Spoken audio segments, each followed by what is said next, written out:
Hello and welcome to Starlit Future, a spacefaring anthology series set in the hopeful, distant future of the year 2117. I am so excited to be back in this world. I am your humble Space Master Ian Frost. I am joined by the field team of the CTF Mariposa, Asteria, It's me. Ben, That's me. Eric, Bow. and a special, very, very special guest that we are so excited to have on board this ship for the very first time on Chance Encounters. It's Noir. Hi. Well, for the very first time on camera. On On camera. Yes. Yeah. That is true. That is an important note. So a couple of things right out of the gate that I want to say. First things first is that some may notice this is not the first time we have ever done a Starlit Future episode, but that does not mean that you should not watch this. This is an anthology series very much in the vein of another popular spacefaring TV show. You may have heard of it, but every arc of this series is meant to be a jumping on point. You can jump on in literally any episode. It is not serialized at all, and any concepts that carry over will be re-explained if necessary. But generally speaking, ideally, it is pretty easy to understand. And this one in particular is meant to be a jumping on point.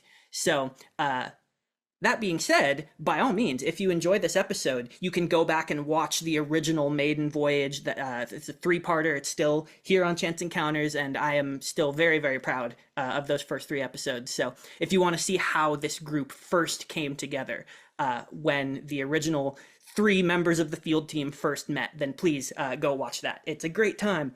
The other thing I wanted to say is that we are using a modified version of Kids on Bikes. It's pretty intuitive. We really only changed the name of one stat, but that's really all you need to know about the system. So that being said, gang, are we ready to jump back into space? Yes. Let's do Aye, it. Captain. Okay.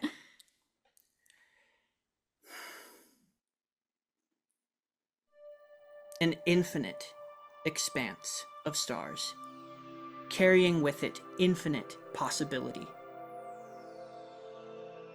Then, suddenly, silently, a distorted blue streak cuts through the blackness, weaving between the stars, barely faster than we're even able to proceed.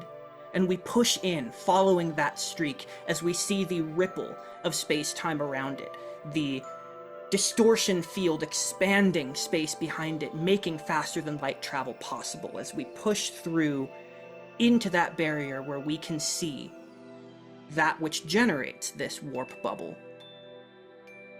Coasting along through space, an immense vessel. Sleek yet rounded, silvered and shining even amongst the stars, with two wing-like protrusions that sweep up and back, giving the illusion of sort of the shape of a butterfly.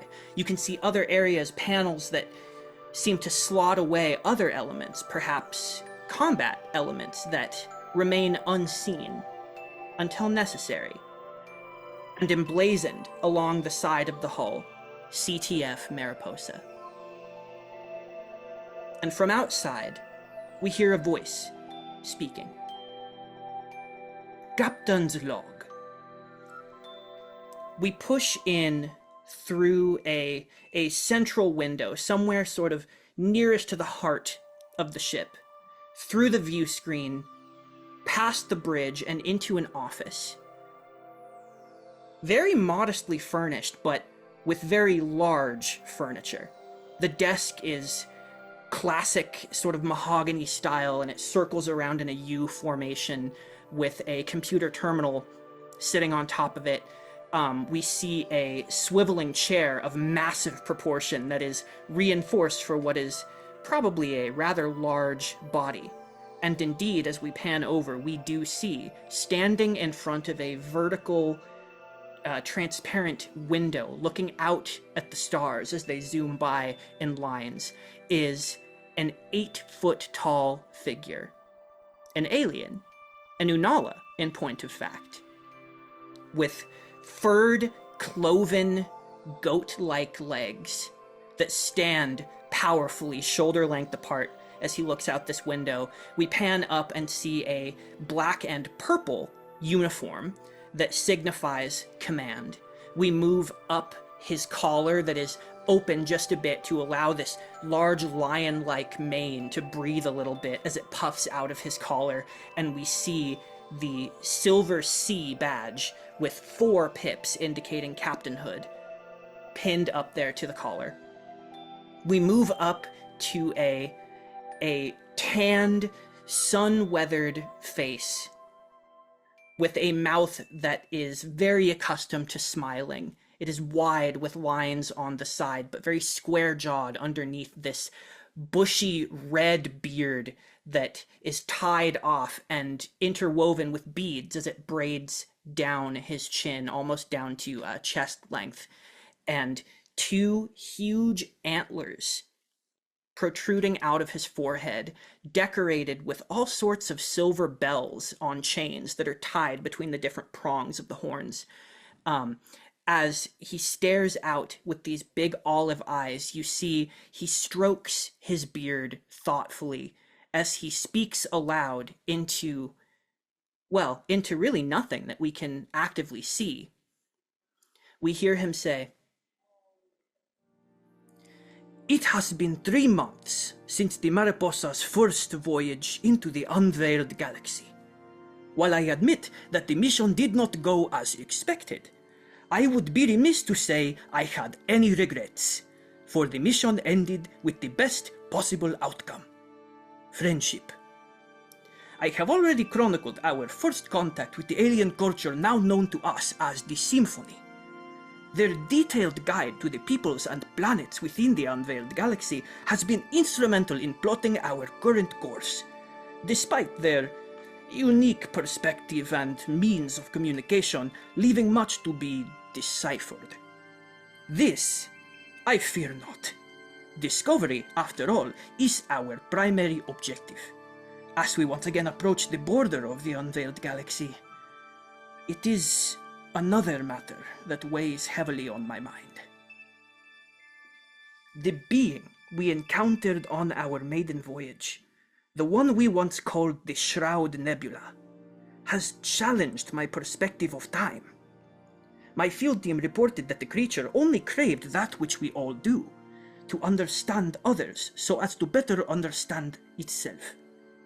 It remains unclear if the being truly understood its effect on space-time.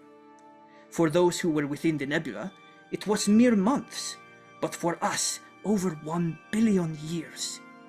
The entire history of every culture within the Cosmic Trust, Unala, Kithrali, Rorkai, Pondu, and humans, passed within the blink of an eye, and with it, any opportunity for our galaxies and theirs to affect one another before now. All because of one single curious being. So, I am left to wonder, if the nebula had never come, or if we had found a way to communicate with it sooner, how would our lives be different? Could the people of the unveiled galaxy have helped us prevent the Kithrali War? Or end it sooner? Or would our conflict have spilled their blood as well, just as it did the humans? Perhaps this is the best outcome after all, to meet in a time of peace. Still, after what my crew experienced, I find I can no longer take comfort in that old human adage, what is done is done. I shall, as ever, look to the future for hope. To that effect, we are en route to... Bloop. A chime sounds behind him, and his attention turns toward the door of his office. He looks up. He says, "Amos, pause recording and save." "Yes, Captain," comes the voice of the computer. There's a beep indicating the ending of the recording for now. He turns to the door. "Come." The door whooshes open, and standing there, having been summoned, is the first officer of the Cosmic Trust flagship Mariposa. Who do we see standing in the captain's doorway? Apologies, Captain, but I must admit it is urgent. You see, uh, much like the panning shot that we got for the captain before, we sort of start low and go up. You see robotic legs followed by robotic torso, robotic arms. It is black and shiny metal of some sort. And where there would be the coloration marking what department this being belongs to. So the chest, the cuffs, any sort of accenting on the what would be pant legs, is all colored with purple, also marking someone of the command department. They have 3 pips to delineate that they are not quite the captain, but are in fact a commander. And we get to the shoulders, and there's a sort of fishbowl situation in place of where a head normally would be. And inside that fishbowl, there is 2.6 exactly gallons of some sort of water swishing very casually but also purposefully. I want to point out 1.26. 1.26. Sorry, my apologies. And in front of Captain Okita stands First Officer and Field Commander, Constant Thoughtful Actions. Ah, Constant, I am glad that you came so punctually. I was just in the middle of recording a log, but please come in. Of course. And I walk in. Have a seat, my friend. I know what I wish to discuss, but you first. Oh, well, I just assumed that I should come as quickly as possible. I know you said come at my earliest convenience, but whenever I get a summons from you, it must be important. But it seems that I have interrupted something, and I am apologizing for that interruption. Oh, there is no need for such a thing. That is the benefit of having technology. The ability to pause and resume, and if necessary, edit. Though I am not usually one for such an omission, but you have interrupted nothing that technology cannot account for. Oh, I see. Apology rescinded. Quite so, quite so. The reason I have summoned you here is, of course, as we are close to once again crossing the border into the unveiled galaxy. As you know, our first stop is to meet the Tyteans, who are very eager to join their own exploration expedition. And as they are electromagnetic beings such as, well, frankly, such as yourself, I wanted to check in with you before we convene the senior staff and field team for a final briefing. You see, forgive me, I must fight the impulse to, how do humans say it, sugarcoat things. I know this is a interesting time for the Pondu. I understand that once again they are sequestered away, their leadership on Pondur, and close to a final decision on whether or not they will join the Cosmic Trust. To meet another, well, the first other electromagnetic life form, I just wanted to make sure that you were feeling all right. The water in the bowl sort of goes a little still for a moment before picking up that same sort of casual sway. Um, oh, Kita, I appreciate the sentiment, but truly, I am fine. If anything, I am intrigued by this discovery. Perhaps it will lead to some enlightenments that will guide our leadership back on Pondor. I am happy to hear it. However things turn out, I will always be grateful to have you aboard. Now, we are still a few hours away from intercepting their flotilla. In the meantime, I believe it is time to convene the field team and senior officers in the conference room. Would you be so kind as to make the call? Of course. And a panel on their arm sort of opens up and they go boop boop. And they call for Laddie, Rudy, and Lieutenant Ruiso. Would you please join us? It is time for the briefing.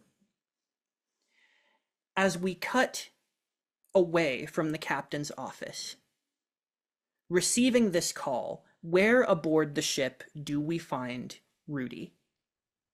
I think at this moment we go through the hallways of the ship and then we go into the maglev tunnels and we wind down. As we enter the maglev tunnels, which is a series of routes and fast transportation for the engineering department to get where they need to, even if power is lost. A series of rails and passageways, and we pass by a couple of ensigns doing some normal maintenance. We go through a vent wearing the traditional orange and black of the engineering department. We see Lieutenant Rudy Rodriguez. He's got caramel colored skin with a series of what looks like burn scars on the right side of his face, and about jaw length curly hair, and he's currently laughing and joking with the fairly newly promoted Lieutenant Veal, as they appear to be stitching up some sort of padded rubber suit. And then he'll Lieutenant Rodriguez, heard you loud and clear, Field Commander. I'll be there in 5. Well, duty calls, Veal. Think you can help me get this all patched up before we meet our new electromagnetic friends? Of course. I can also do it myself if you're needed. It's really not a problem. I mean, that's why I asked you, because it seems like I'm needed, so... I mean, I can't be here and be there, so it'd be helpful if you could help me with the stitching, but... Yes, that does seem reasonable. Have fun. I mean, sorry. I think I'm taking to the new rank a little faster than anticipated. I know, crazy. You get one promotion and you just lose all... Oh my god, I'm gonna have to write this down. Alright, well. The odds of you actually picking up a pencil seem slim, so I think I'll be okay. I'm just gonna go now. That's... And he'll walk out the door. As you're walking away, I think I should take a moment to describe this person who, at first glance, is seemingly human. At least she has humanoid proportions. But when you get up to her face, you can clearly see that there's something a little more going on. She has ears that come out and sort of flop down, very much like a deer would. She has like brown spots that come up her temples and very like tufty hair that puffs out at the front and comes down her forehead. And in her eyes as well, there's like a sort of deep, I'm going to say like a fox sort of red-brown color in her eyes that isn't alien. She is in fact a transcended human, a human who has transferred their consciousness into an artificial body that can look within reason pretty much however they want it to. And you hear her toiling away very quickly, squaring everything away as you make your way out of the tube. Where would you actually enter? Would you take the mag sled all the way to the conference room? I would just use the normal means of transportation because we try to keep that for either when we need to use them or for emergencies. So he will walk across the way and knock on Lieutenant Lottie Dawes' door, see if they're in there. Is that where you would be found right now?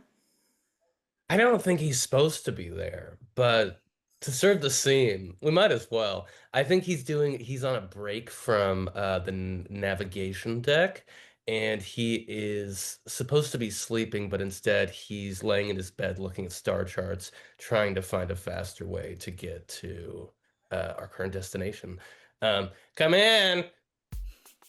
Hey, Lieutenant Commander. I'm sure that you heard Field Commander call us all to the conference room. Oh, yeah, I heard that. That was what I was focused on, and it's where I'm currently headed. Mm-hmm. Exactly as I thought. You see rise up from this bed a kind of muscly but compact form in the grand cosmos of descriptions. We would say he's humanoid, but it's only in the way that I don't know, for Volkai it's kind of like classic gray alien energies. So he's got a little bit bigger head but smaller compact body that's muscly. He has on goggles in the back. It says "See ya" on the band that connects. He takes those off and gets up. He's in his blue navigation colors. What else does he have on? And I think he's rocking the burgundy aeronaut kind of ascot. And just lively kind of jumps up out of bed, still looking at star charts, but, you know, taps Rudy with a little bro tap on the chest as he walks by him out the door. We dab each other up. That's actually... We dab each other up. Yeah, in the STARLIT future, we're dabbing each other up right now. Crisp echoes. Boom! And starts heading towards the command deck. Before you go, because of what you said you were doing, you're trying to find a faster way. Mm-hmm. I want to linger on that a moment, because you're looking at the star charts that are leading you back into the Unveiled Galaxy, and you know you are already traveling the route that you and Zila, the Chief of Navigation, plotted pretty incredibly on your maiden voyage. You are following that path precisely. Now, you were on a very, shall we say, expedited, urgent schedule at that time, where you needed to be like cutting corners and sort of finding. You were like around planets and stuff. Yeah, because there was a lot at stake. Yeah.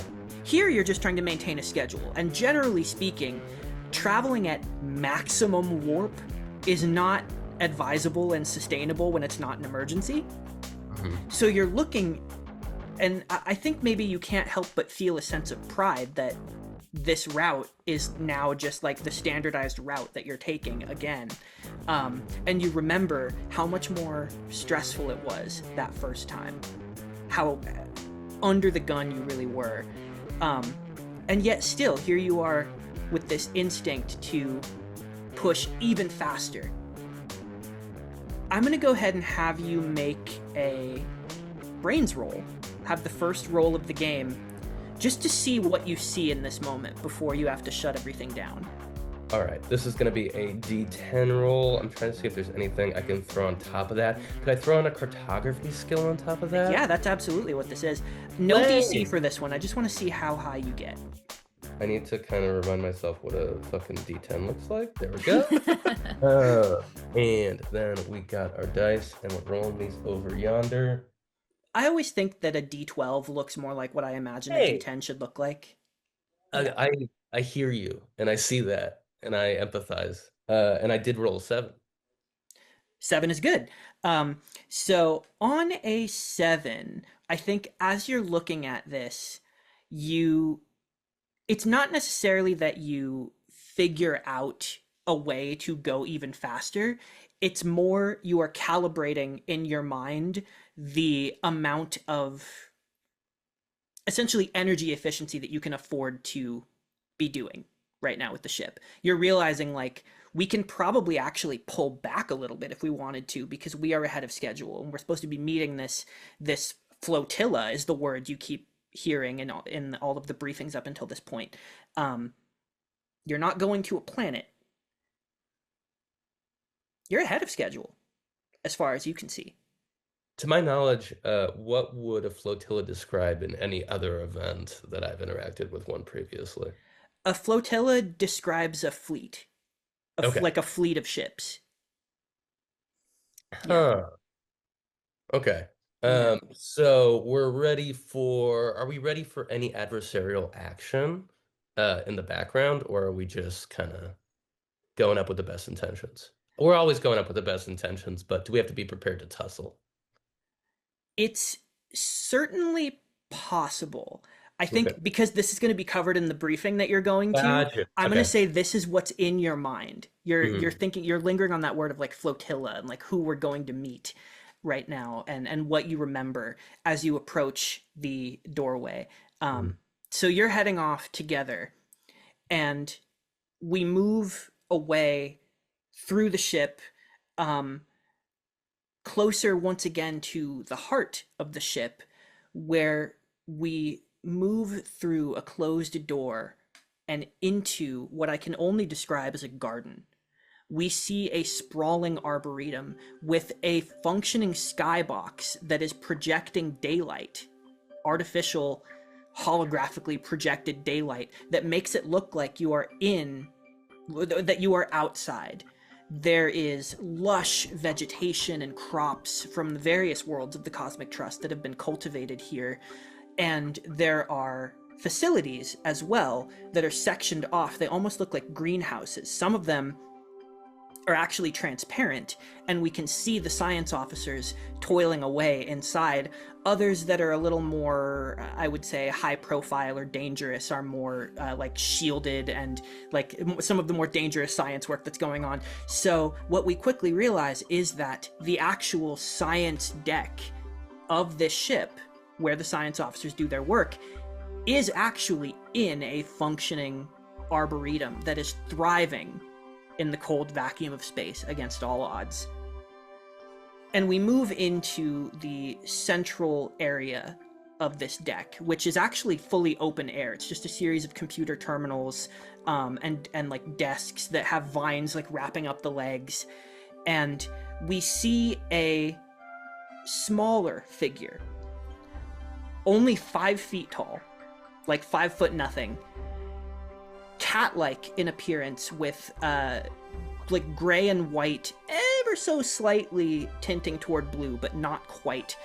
Puffy fur, like big puffy cheeks of fur, little cat-like nose, huge glacial blue eyes, and big feline ears that poke straight up with tufts of hair that continue up another like several inches up off of where the actual skin of the ear ends. We see 3 pips indicating command rank as this figure is toiling away at something on a desk that looks to be a patch of ice, like ice crystals that have been carved away, and there is a single blooming flower, almost like a rose, but it spirals up and comes to a point at the top, and it's pushing its way up, and he's watching it gently, waving a scanner over this flower as it's like ever so slightly opening. He goes, Ruiso, come, look, it's happening. Yeah, yeah, right away, Commander. And you see Remind me, is it a Shik or Sheik Unala? Shikunala, yeah. Shik Unala, yeah. So red hair, kind of on the shorter side for Unalas, so 6 feet. Burnt umber fur with curved horns, wearing the green and black science division uniform, kind of scamper forward and meet who I imagine would be Tufti This is at, Tufti. at their desk. He looks up at you. Lieutenant, look. The petals are opening. Fascinating. You look down, and you do see before your very eyes something that you have helped him cultivate. This is something that his subrace of Unala, which is the Verd Unala, are known for using basically nanotechnology to cultivate crops in places that are normally on other worlds hostile to plant life. So this is a perfect example of what you would see if you ever visited the moon of Verd. A chunk of ice with verdant bloom just coming to life out of it. But it's happening at an expedited rate, and you see that he goes, okay, very quickly, this particular hybrid breed that we have created, the accelerated growth, we have a very, very limited window to stabilize and sort of halt. We needed to actually stop with the expedited growth. Please get the, hurry, and he starts pointing you at various equipment. I'm gonna go ahead and have you make I think this feels like a brains roll as well, to see if you can intuit from his enthusiasm what actual tools you need in this moment to halt the progression of this. And if you have any skills to add to this, you can. I don't have a botany skill, but I have either myconology or biology. This is biology, yeah. Okay, I mean, sure. it's the biology of a plant, but it is biology. Fair enough. Tufti Brand, might. what myconology is? Like the study of like fungi and mushrooms. Oh, cool. It's the study of myconics. Yeah. So brains and biology. What's the DC for this? So what die are you rolling for brains? A D20. It's your D20? Okay. Yeah. I'm going to give you a 10, because you've been working on this, so it's pretty cut and dry. You could just take half if you wanted to. Nah, I want to roll it. He's a gambler. Oh, I rolled a 14 on the D20, and that is a 2 on the biology die, so Let's go. 16. 16. Okay, so you've gotten 5 over. So before he even finishes talking, you are able to grab this, what looks like the lid of a pot almost, but you can see a thin slit of some sort of projector around the rim, and you hold it over top, hovering it over a few inches where the plant is growing, and you see that a small shimmering tinted pink force field sort of cascades out and collides with the table and locks into place, and you're able to let go, and it remains there hovering, suspended. And then from within, there's some series of, like a small cloud, barely visible. It just looks like, through the tinted pink, you know it to be gray. These tiny little robots that begin fussing away across the surface of the ice and the plants, and you watch as the petals open in this beautiful cascade spiral. They just stop and freeze in place. And there is this perfect hybrid flower, a mixture of a breed from Verd and Shik together, the moon that you are originally from. Beautiful work, Commander. I think we've done it. That was quick work. I'm sorry if I have held us up. We should still be on time if we run. Boop, boop. Lieutenant Ruiso. Commander Tufti. That's all that comes through. Coming, sir. Coming, sir. We had an urgent floor situation that is now handled very beautifully. Acknowledged, yes. Right. Okay. We will make our way. I will write up a report of how good of a job you did, because you did actually. Did I say before, you did such a good job? Come, let's go. Thank you, Commander. Thank you. as the two of you sort of break into a dead run, you notice that your natural run cycle is like a little bit faster than his because he is a Sure. teeny tiny little guy. And you Yeah. look down and it's like you have to make a judgment call of like if you want to slow yourself up a little bit so that you could keep pace. I'll maybe like slow my roll like ever so slightly over Mhm. the course of our travel, so that by the time that so that Tufty can't catch up to me by the time that I do slow down. Incredible, incredible. So you make your way to the lift, to the elevators, and the doors close, and there's like that decompression, that sound, and you travel from the Arboretum, which is deck 9. You actually head up a few decks to the conference room, to the conference room deck, where there are just like tons and tons of meeting rooms of various sizes. There's actually like some of them are like war room status, and none of those are being used at the moment. And there is one that is closest to the actual elevator so that the senior staff can get to it the soonest, is the largest sort of designated only for meetings of the senior staff and the captain. As you are the last to arrive, you open the door and see this oval-shaped table with a sort of holographic projection of a star map of roughly where you are. You see the entire command crew here seated around this table, as well as the captain, who is seated at the head of the table. You see your field team as well. You are seated to the right of the captain. But you also see the chief of security, Koti Ra, who is another Volkai.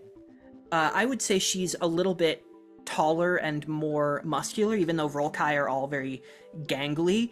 You can see that like she has just such like ropey muscle from a lifetime of hard exercise, with a very calm, passive but focused expression and bright, huge blue eyes framed by an almost domino mask shaped black vein pattern under her skin. This like these that look like tattoos but aren't, which we may just get into later.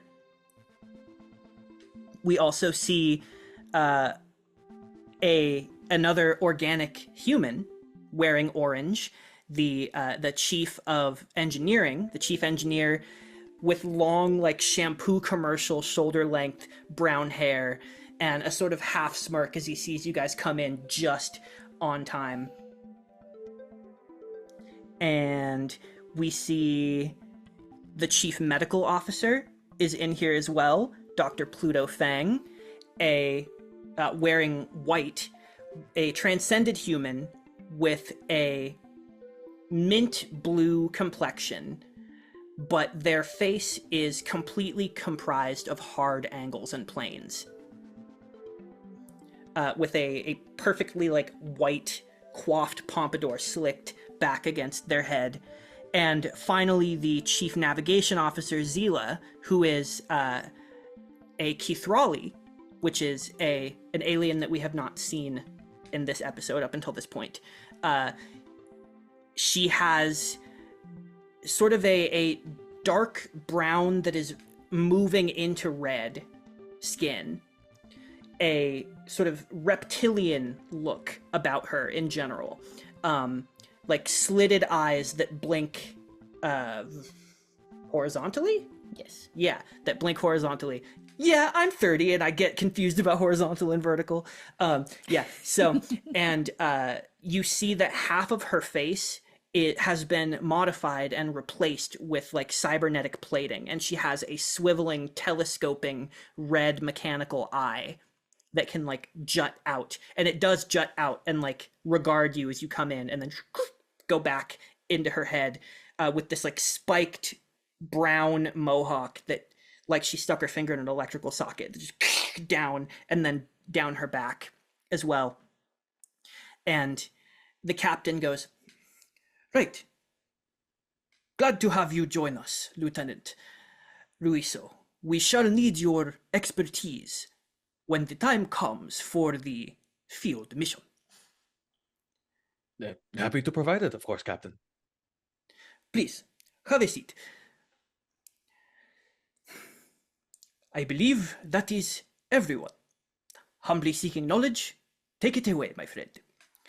And he turns his attention to the person standing at the head of the class, although this person is not standing, for they have no body.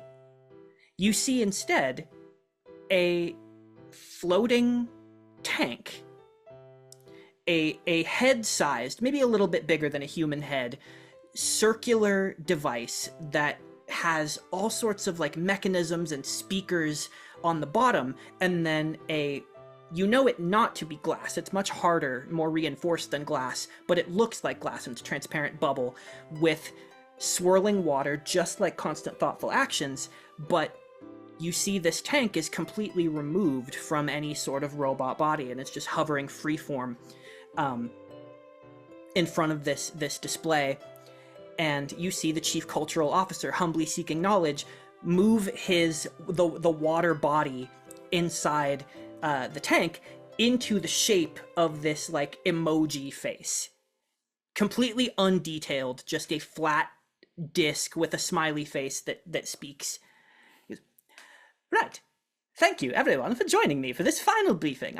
I know that we've had the past few months to sort of go over all of this, and our friends, the Symphony, have certainly had, we've had an interesting time decoding their particular manner of speech. You see, they'd really only write things down for other people's benefit. You know all this, but I really wanted to just touch base on the finer points of what we've been able to decipher about the Tyteans, who we are en route to meet. Of course, they are electromagnetic life forms, much like ourselves, Commander. But I particularly am very interested, and as we understand, they are particularly interested in finding out where that similarity begins and ends. The implications of this are staggering, but of course I don't need to tell you that. More importantly, the reason that I've summoned you all for a final briefing as the cultural officer is because, well, to put it bluntly, we were all quite surprised going over the data to find the Symphony refer to another people with such caution. Best we can tell, they perceive the Tyteans as somewhat fickle. Poring through the records, it seems that they have a history of embroiling themselves in the conflicts of others within the galaxy we now call the Unveiled Galaxy. Historically, they don't start wars, at least according to the Symphony's databanks, but as best as I can understand, they fancy themselves a sort of patrolling entity. You see, they have no homeworld. They simply travel around in a large fleet, a flotilla of ships that they actually inhabit as electrical beings. They become the ships for all intents and purposes and fly around, and when they see something that they deem to be a conflict that spills out into the larger universe, something that goes against their notion of peace or preserving the fabric of the universe, which they swear to protect with near religious fervor, well, they have a tendency to get involved, shall we say.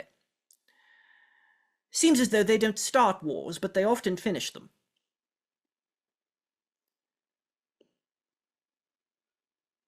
Can I speak? Yes, of course. So we're just kind of, to speak colloquially, down to clown with the religious fervor, moralistic vigilante group that just kind of goes around and does what they view as correct. Well, that's just the thing, isn't it? I mean, we can't always, realistically, and the captain goes, allow me. As we explore the Unveiled Galaxy, we must remember we are meeting new people for the first time in a very long time. In fact, for the first time together as the Cosmic Trust. This is something that has not happened.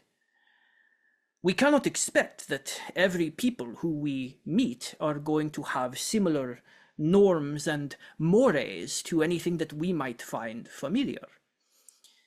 We may have our preconceptions, our biases, but ultimately, our primary goal is to attempt to make peace if we can. You see, this group, the Tyteans, they are, for all intents and purposes, explorers.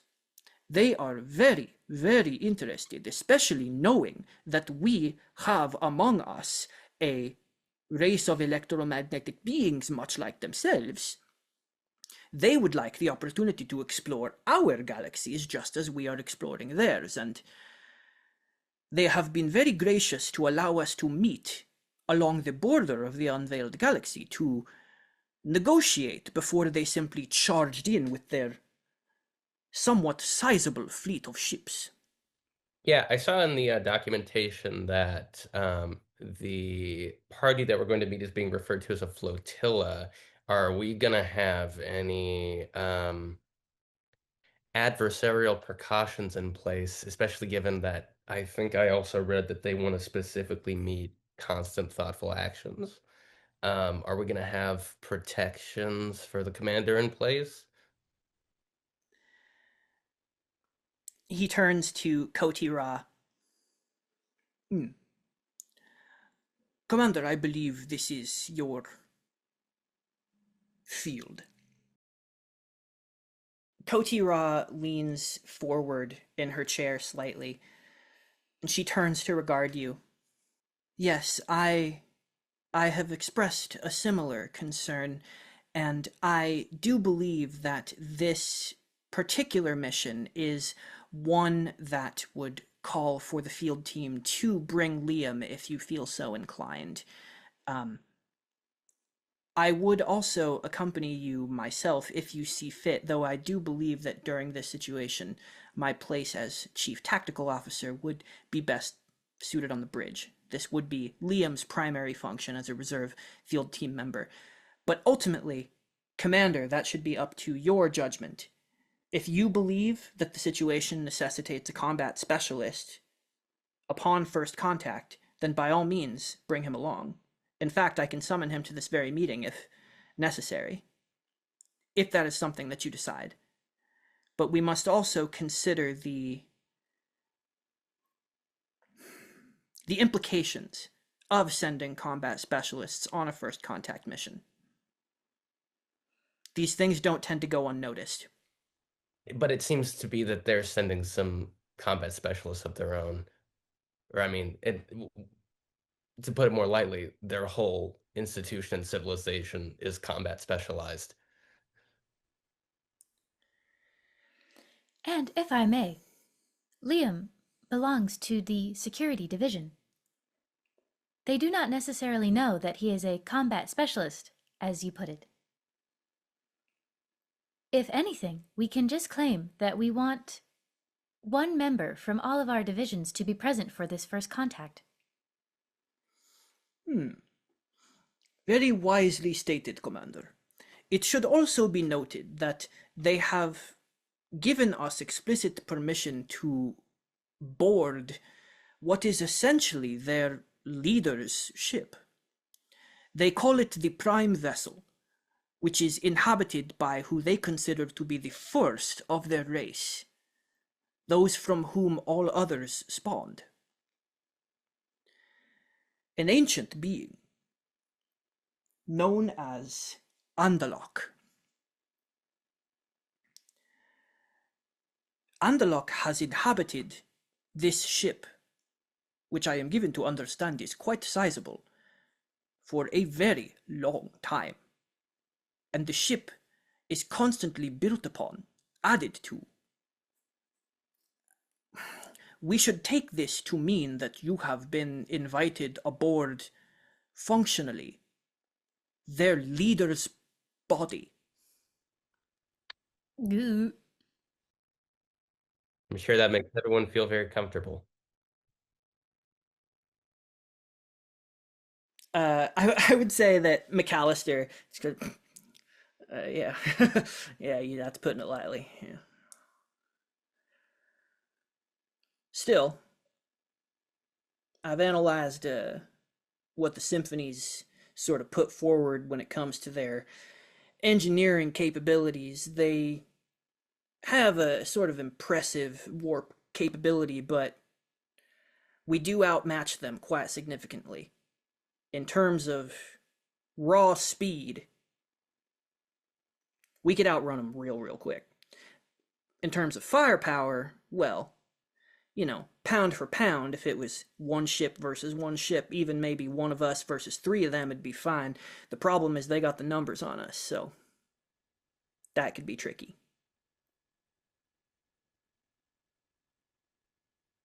T minus how long until we are plan to make contact? 4 hours. I have a question for humbly seeking knowledge and constant thoughtful actions.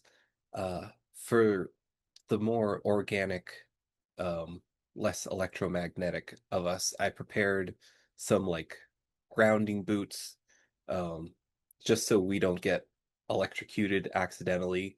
I was wondering if anything like that, would like based on your physiologies, if that would affect them in some negative way, if you believe that that could be seen as disrespectful if I were to equip the field team members with that sort of thing, if doing something to dampen electrical magnetic uh, output could like harm them, that sort of thing. Conversely, if I were to go in as an electrically harnessing person with just bare toes, just dogs out, would that be viewed as insulting or a in too much of an intimate statement? You certainly raise an interesting point. From what I can tell, I have no indication of whether these things would be construed as insulting. However, it seems as though their attitude toward the galaxy at large has changed and moved toward a more peaceful solution. And part of that is, well, historically, one thing that they used to do in extreme cases was possess, using their disembodied sort of electrical invisible forms, they would possess organic beings to get them to stop fighting. As I'm given to understand, during the past century, Andalok has forbade all Tyteans from such conflict.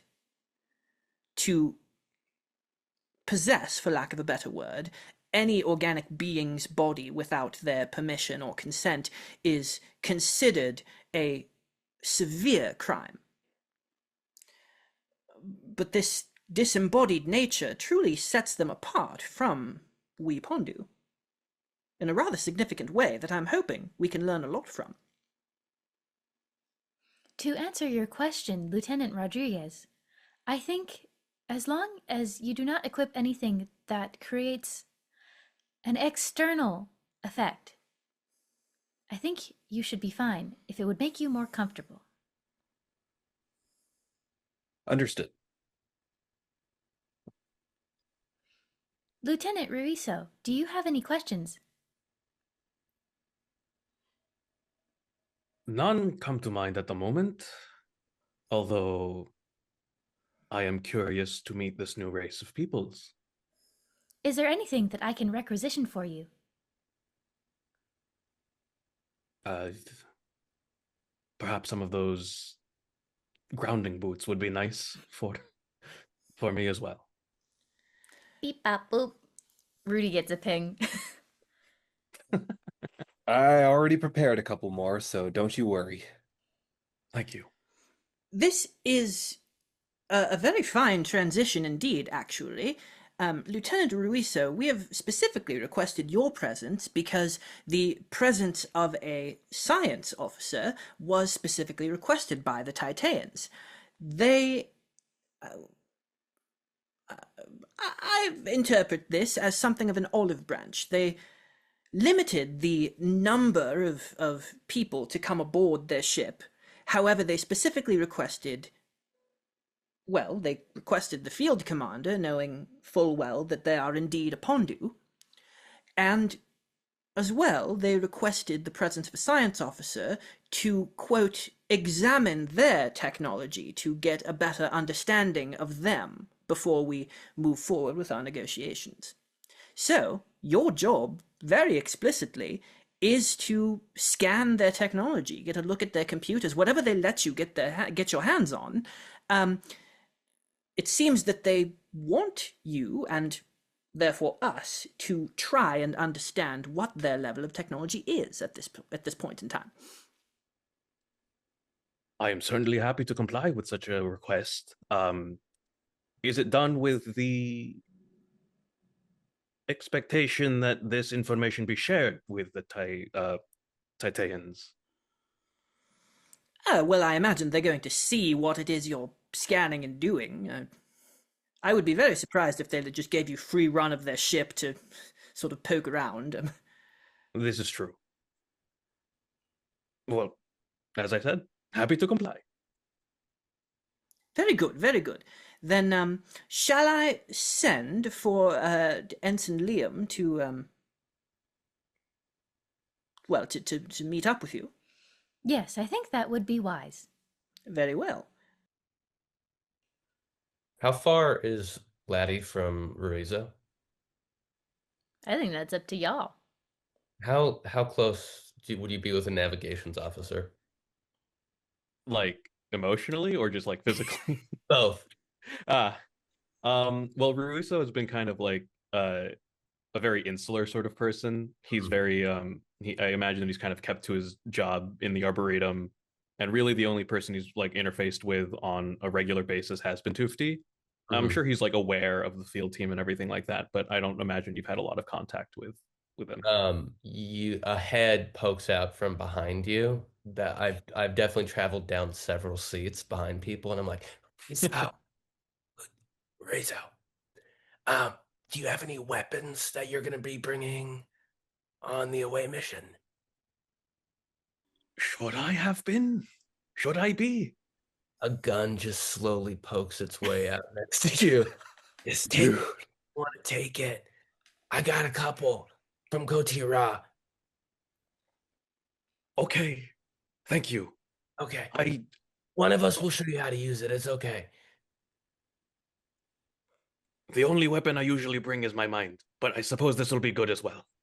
I think you could pair these up really nicely. And then I would expect so. slowly slink back away to my seat. Your I have a gun original now. seat. My original seat, yeah. Adding this to my inventory. Well, we should be arriving at the border of the Unveiled Galaxy, slightly past which the flotilla will be meeting us in about 4 hours.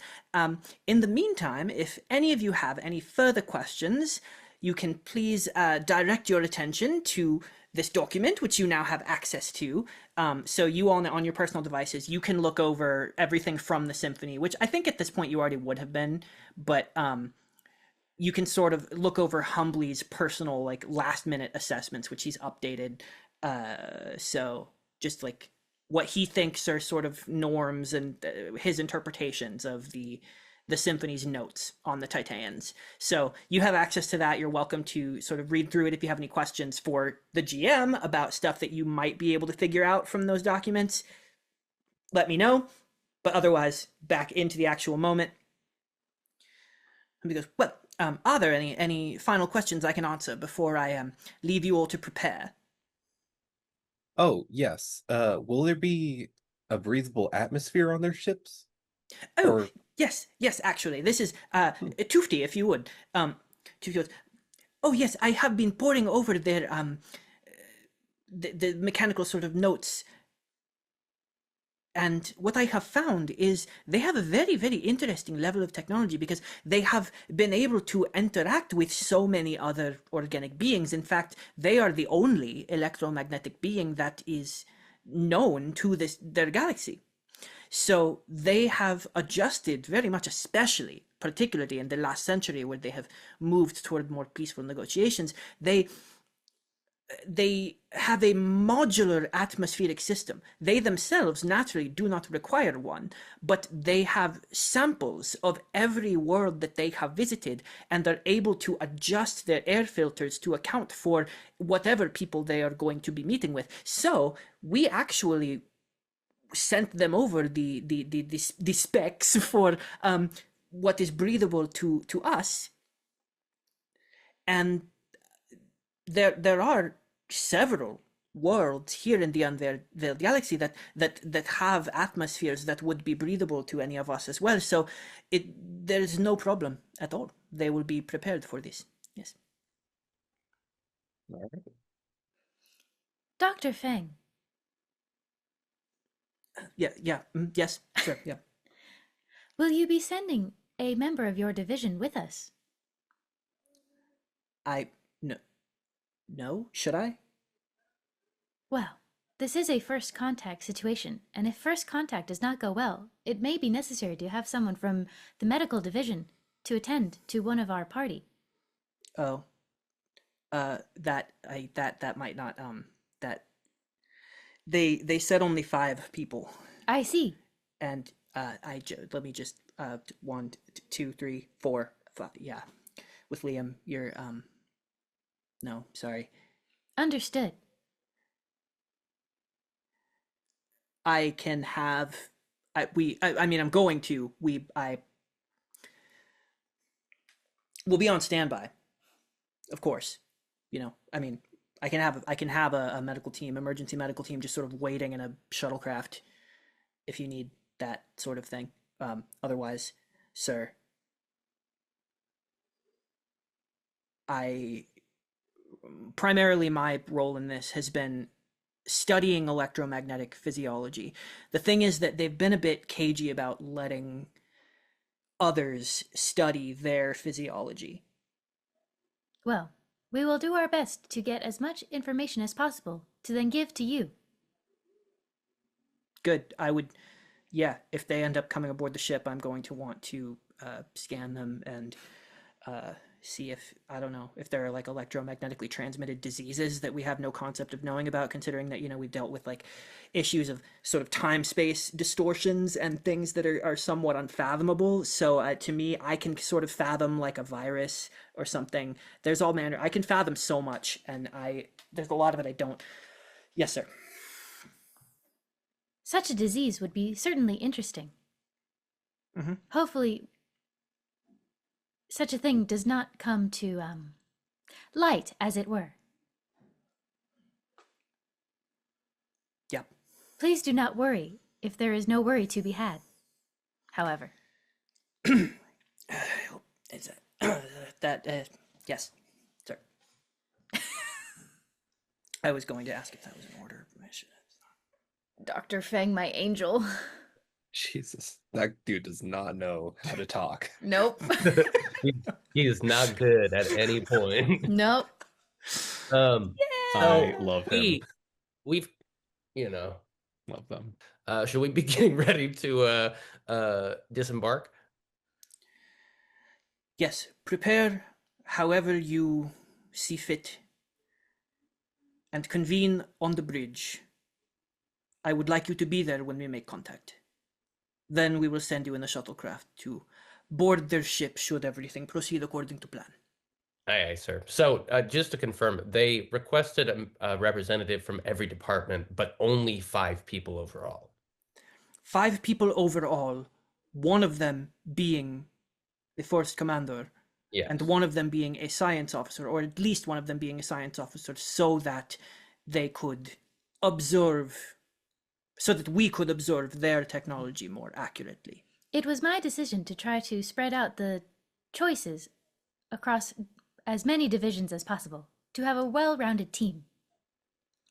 And in all fairness, you are the field team. This is exactly what your job description is. So, not much of a choice, in my opinion.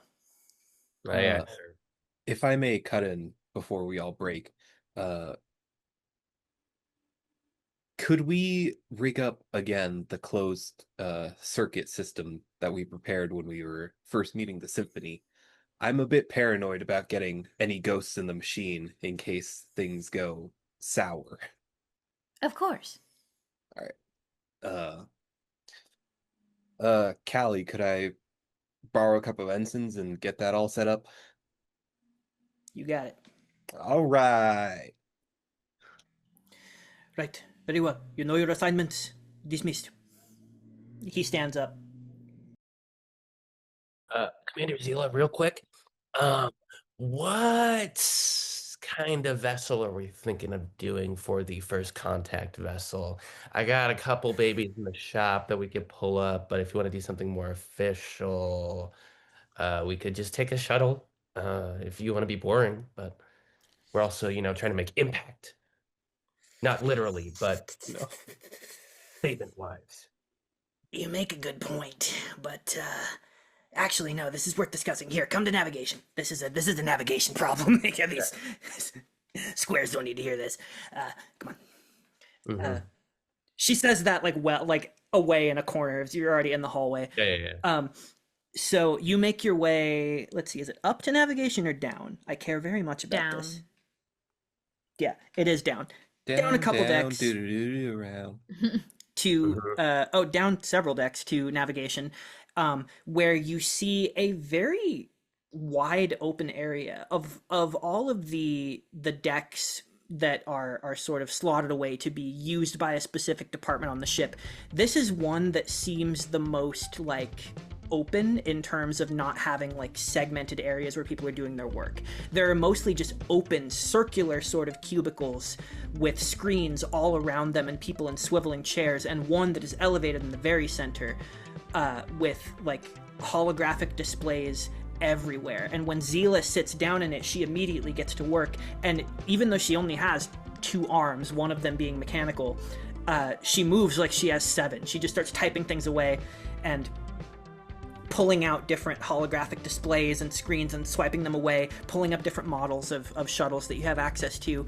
And she goes, the question is, are you concerned with, speed, or are you concerned with like shields and tankiness?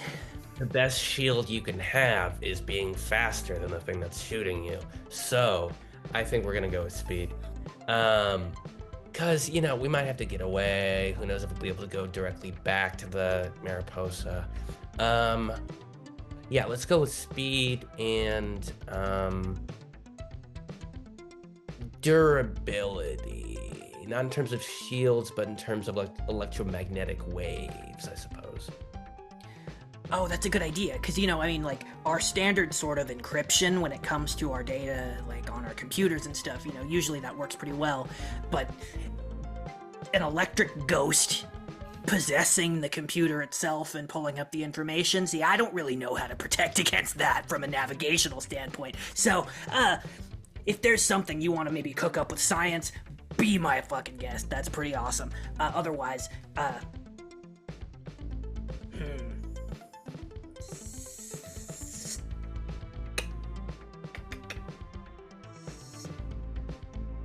yeah, no, I think this is good. Okay, well, I'll be dipping over to science then with the time we have remaining, and I'll see you potentially after the mission. Get to it. She smiles at you, and you see like all of her pointed teeth. Mm-hmm. Sick. Then I dip out and go prep a vessel. Excellent. Okay, so let's go ahead and have you make... It could be a brains roll. It could also be a flight roll because it pertains to like flying. I'm not really worried about that. I think it could be either of those things. To retrofit a shuttle as best as you can, or if you want to loop anybody else in on this, if you have any plans for what you want this shuttle to do, let me know. I think I would loop in both Rudy and Ruizo. And honestly, probably Constant Thoughtful Actions just as an oversight to the project. So I'll just hop on the wrist phone and be like, "Hey, I'm heading down to the docking bay to prep a vessel. I was looking for kind of extra electromagnetic insulation, just so we don't get any ghosts in the machine. Rudy, Riza, do you have any need or want to tap in on that?" Um, I think you hear like background noise of him giving orders, and he's trying to get this done kind of rapidly. You feel like he's this suddenly is pushing him behind on other projects, and he'll be like, um, I don't know if I can make it down there exactly. Yeah, reroute that over there and then run it through the interfold. Um, I could send Veal if she's done, and she should have a couple of ideas on how that works. She's a bit smarter on the computer side, anyways. Sure, I'll take anyone I can get. So, Veal would be great. I just have to make sure that all of my devices are calibrated, but I'm happy to provide assistance where I can. Also, does this gun have a stun option? Yes, Yeah, absolutely. you could go to it's either kill or not kill. So you'll find the switch on the side. It's either K or NK. There's also a Z option. I've never done that before, so I can't tell you what that is. NK has a lot of there's a lot of range in NK. You could Yeah, stun, you could paralyze, you could maim. What exactly does NK pertain to? it's whatever you want it to be, really. It's just And know that whatever's coming out on the other side, they're not gonna be dead. do we think that Z could be like for sleep? Like You know, maybe find oh, you don't really want to torture animals. If we get No. into a bad situation, just flip to Z, see what happens. Hey, If it's field like, team, do we really want to talk about this over comms like this? you're so right. So I'll send over my kind of personal training manual. It's just a video of him shooting the gun over and over again. You get that DM to you. Just check that out. It'll let you know everything. There's a supermassive black holes playing in the background or something like that. Uh, Okay. yeah, I'm headed down to this vessel. There was one more thing I wanted to say to Rizzo. Oh, does anyone want any drinks for the road? Rizzo, Rudy, CTA. I am all of the drink that I will ever need, but thank you. Shout out. My suit already has all the snacks I need, but thanks for considering. Do you have like a Calpico? Yeah, I got a Calpico right here. Got your name on it. Yeah. That's gonna be in your little cup holder for your ship or your seat on our ship. So get All ready right, for. thank you. You want non-alcoholic beverages? You're going to Callie's mini fridge that he's sort of rigged into the engine. That's canon. That was in the original series. Constant just steals one from his fridge, even though they can't drink it, just to be a little shit to That's him. great. Yeah. I was honestly trying to envision a reality in which Lottie Da has built an extension into the back of the fridge to steal from the fridge slowly over time. But- Oh, you know what it is? They steal What? one for Liam. Oh, that's what's up. Ensign Absolutely. Liam, I have your favorite drink. Please meet us at the docking bay. So you head down there and you see this sleek gray shuttle with like crimson sort of stripe pattern along the sides. You pick one that is well balanced with speed and fortification, and as I understand it, you're trying to fortify it a little better against electric possession. Sorry, yeah, definitely. I think maybe just an entirely rubber exterior is being applied to it. Cool. Um, then I would say you can grant your rerolls if you want to Yes. as commander in the situation. Um, and everyone's working on it, so that'll lower the DC a little bit. This is primarily a Ruiso thing. So, and your Okay. D20 is brains.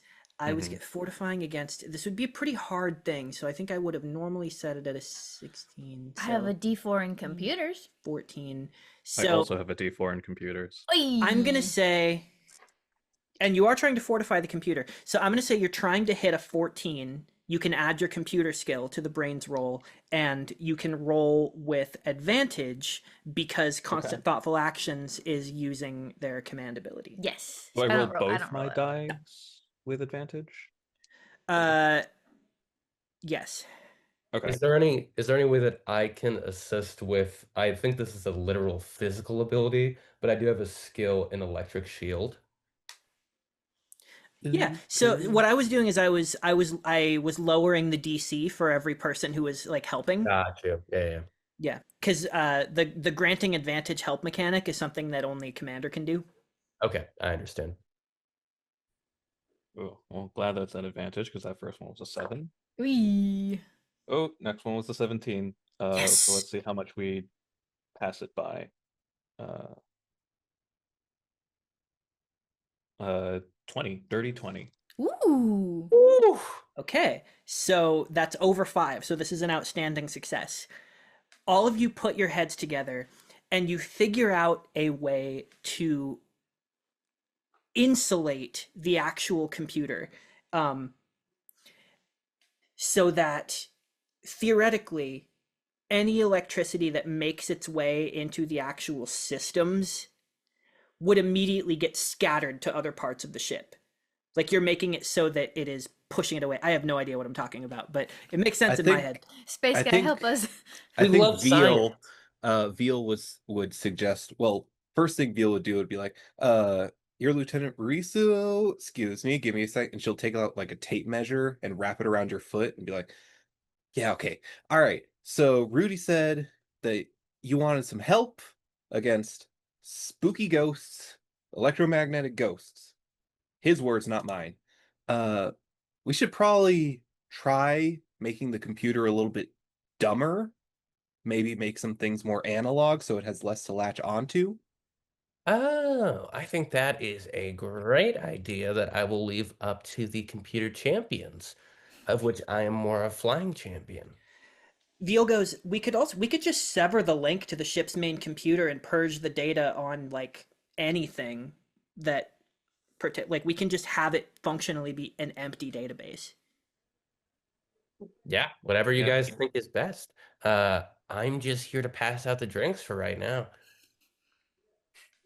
Gives Veal Red Bull, Mhm. future Red Bull. Future Red Bull, future space Red Bull. Yeah. So Future you guys Space feel Rebel. pretty confident you've made a electrically impenetrable shuttlecraft as best as you can understand it. So, Cool. and as best as I can understand it. I really want it to be like a Fisher Price rubber exterior suddenly. That's Oh It's pretty man. funny. I do think you would have had to maybe add some rubber-ish elements. So it's in there, in the lining, sort of Love it. cleverly hidden. Spray foaming on. Um, in the middle of you doing all this, you hear the very light footfalls of somebody entering the shuttle bay. You see, wearing the red uniform of security, the very lithe form of Liam, Ensign Liam, who is the reserve field team member, who is a combat specialist, who is only brought in when he's needed. You called him into the situation, and you see that over top of his uniform, there is a kind of beat up brown duster coat that he wears, and he rolls the sleeves up so that you can see the rank stripes still, because it's against regulation to cover those up. But he got around that by rolling the sleeves up. You see a very pale, slender figure who, from a distance, looks like he might be human, and then as he gets closer, you see bits of Volkai featuring. You see his eyes are completely black and a little bit oversized. His nose is just a little bit slitted. It doesn't quite protrude as much as a nose would. Completely hairless, like on his face, but his hair on his head sticks straight up, like unnaturally straight up and is like cherry red. And he walks in and he looks at what everybody's doing and he's like, reporting as ordered, sir. What exactly would you like me to contribute to this situation?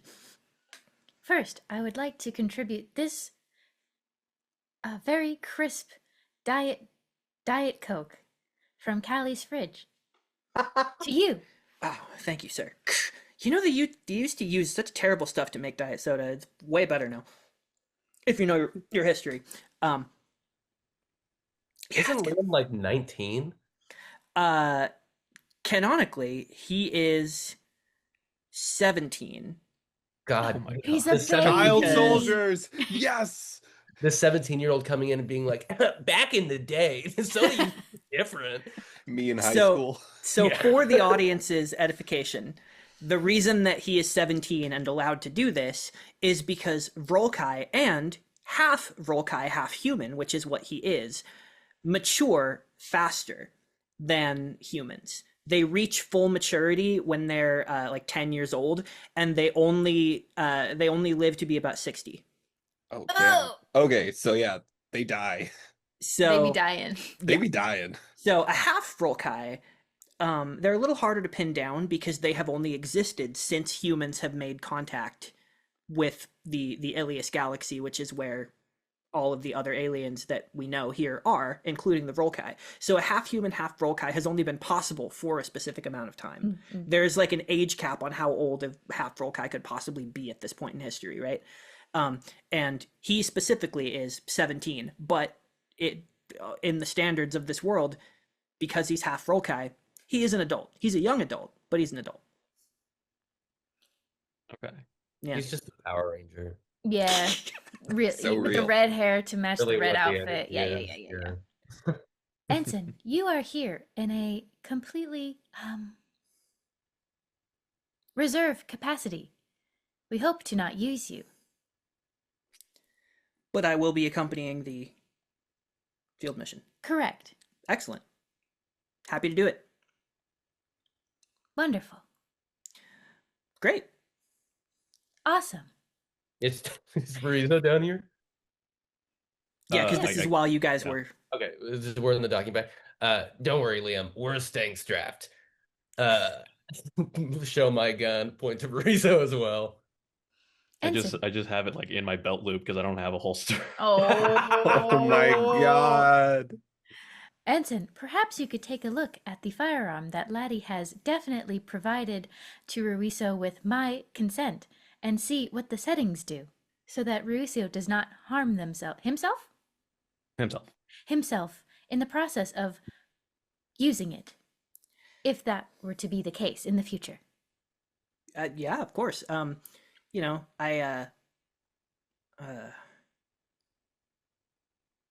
it's not exactly. Yeah, it's not a problem. You see that he, like, his eyes for a moment dart to the holster where his pistol would be, especially as a security officer. It's like, understood that you're supposed to have one, but there's a moment where you catch a discomfort that without pressing, you're not really sure what the source of that discomfort is. I don't like guns. You can try to let's see. I feel like that's resolve or charm to try and understand a little bit. If you think you would be trying to figure out what that's about. Yeah, I'll throw a resolve with some empathy on there and see. Ta-ta! Ta-ta-ta-ta-ta! Now do I also... No, I'll just keep that. So that altogether is a 10. 10. Okay. And you were rolling that on a... I didn't say a DC Oh, first. sorry. I got excited. On a D12 with an added D6. Okay, so it will be a success then. Whoa! It's not a success by a margin of 5, Mm-hmm. but it is a success. So what you get is you've seen him in action. You've known him for only about 3 months because he came aboard during, like, in the middle of the first mission. Mm-hmm. And you've had to oversee some of training and onboarding and stuff, and you make it your job to familiarize yourself with people who are going to work under your command, right? So you've seen him train in person and over like footage of him training. You have only seen him interact with any firearms as much as he is made to. Like getting his certification in the gun range and stuff is like all of that. He does that, but generally speaking, you see him either using his electrokinesis, his Volkai electrokinesis, which he is very adept at using, or his conductive staff. He has a telescoping metal staff that he pumps his own power into, and like whacks and electrifies people with, or like shoots. I almost said eldritch blasts, but like out of the ends of the staff. Like he uses it as a conductor for his power. I see. Seems to, and that for the first time, like you've always been aware that he doesn't use them that much. This is the first time you've tangibly seen discomfort because you've brought up the subject, and he's like trying to change the subject. He's like, yeah, not a problem. Excellent. Now, as I understand, there is some confusion as to what the settings on this gun are. It seems that there is a kill, no kill, and a Z. We do not know what Z is. What? Who carved this? This has been modified. Don't harsh my workmanship. I made this, I modified this myself, and I'm trying my best. It's pretty straightforward. It's just intensity. So you've got, your standard, your stun setting, and then you've got like a stun concussive setting, and then you've just got various levels of concentration. So, depends on if you're trying to penetrate like really heavy armor or not. You would, just against like, say for example, me, between the eyes, this setting here, and it's like the lowest of the kill settings that is not stun. He's like, this would kill me. This would not kill you if you were hit in the shoulder. I see. You would have to, and then your wide beam, which sacrifices some power for like larger effect. You'll get people who are standing right next to each other. He goes through it and shows you. It's not terribly complicated. To your knowledge, has Laddie's modifications broken standard regulation? No one's gonna care. You just labeled it. Perfect. Yeah, I just labeled it Z. Carry This on. is so much more helpful than the informational video. It was just Laddie just shooting things. Well, But did I hit everything I shot? No. You tried to cleverly edit around it, but I thought the zooms would work. But All right, thank you, well, Liam. go get the cockpit set up. So if anyone needs me. great. Rudy, did you want to roll for the creation of your shoe things? Oh shit. I was gonna hope you were gonna forget about that, but I can. Okay. So your brains is your D20, right? Yep.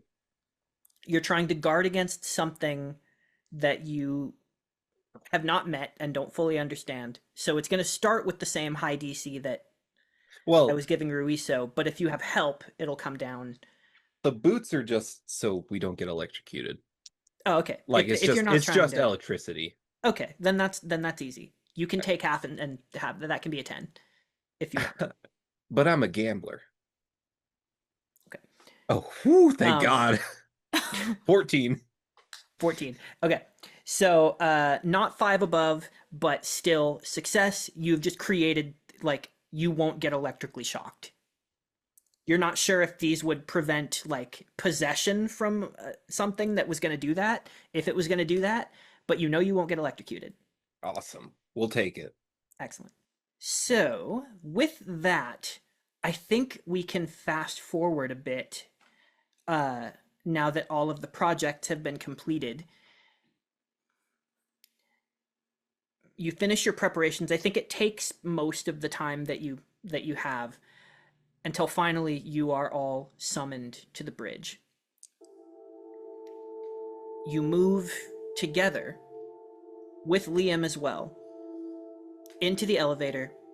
that takes you to the heart of the ship, roughly deck 10, which opens up into this wide open circular area with elevated platform behind, with ramps leading down, the central view screen that is currently just displaying as a window would display, though it is technically a screen. Right now it's just displaying what is outside, so you're seeing the stars.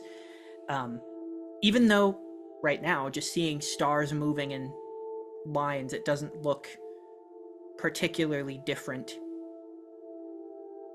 You know it feels different. You know that you have crossed into unfamiliar stars. You see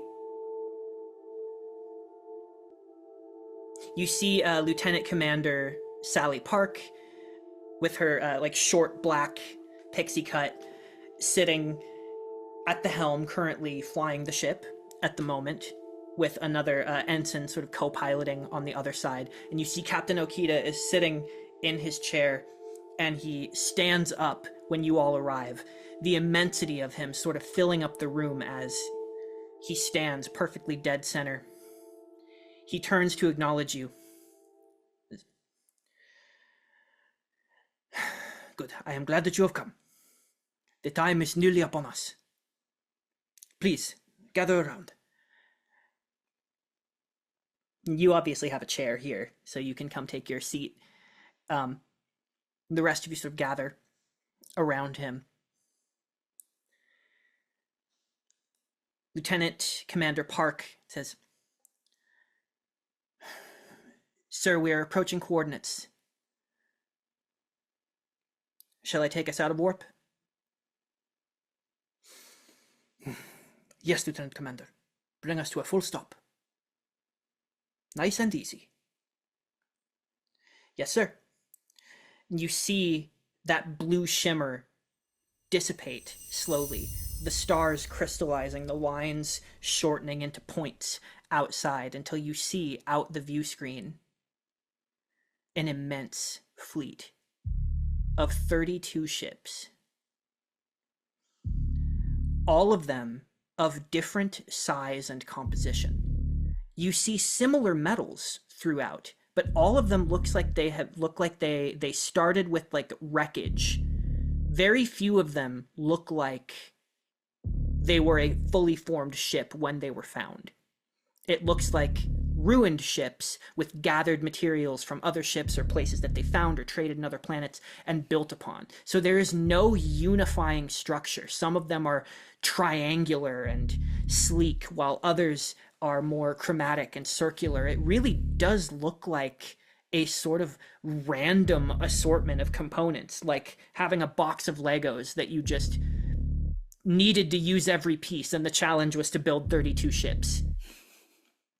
The only thing that is uniform about them is the way that they are perfectly gathered in formation around a central structure that is so impossibly large it forces the camera perspective to zoom out more. It is, if you recall the scope of Vertex City Station, the original port, the sort of constructed moon that is not a real moon, but a structure the size of a moon, it's at least half the size of that. The Mariposa, which is the largest Cosmic Trust ship in commission, would easily be able to fully dock aboard the central ship, and the rest of the ships are mostly smaller than the Mariposa. But this one looks like it kept being built upon and built upon and built upon until it was this cylindrical behemoth with squared off pieces jutting out in every direction, with rings that look like they might have walkways on the inside wrapping around it at various points. There's not really a visible view screen that you can immediately make out, just various windows along the side that pop up seemingly randomly. It's truly a behemoth of a thing. Humbly at the comm says, "Sir, they are hailing us, audio only." "Put them on." There is a silence that grips the bridge. Ba-doop.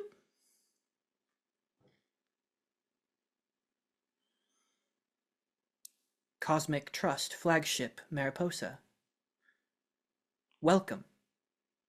We are pleased to make your acquaintance.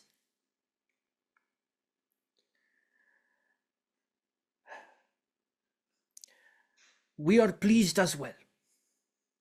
Do we have the pleasure of addressing Prime Vessel Andalok? You do. Do we have the pleasure of addressing Captain Okida? You do indeed. At least, I sincerely hope that it will be a pleasure for you. It is truly a pleasure for me to speak with you now. I cannot understate our excitement at meeting you here now.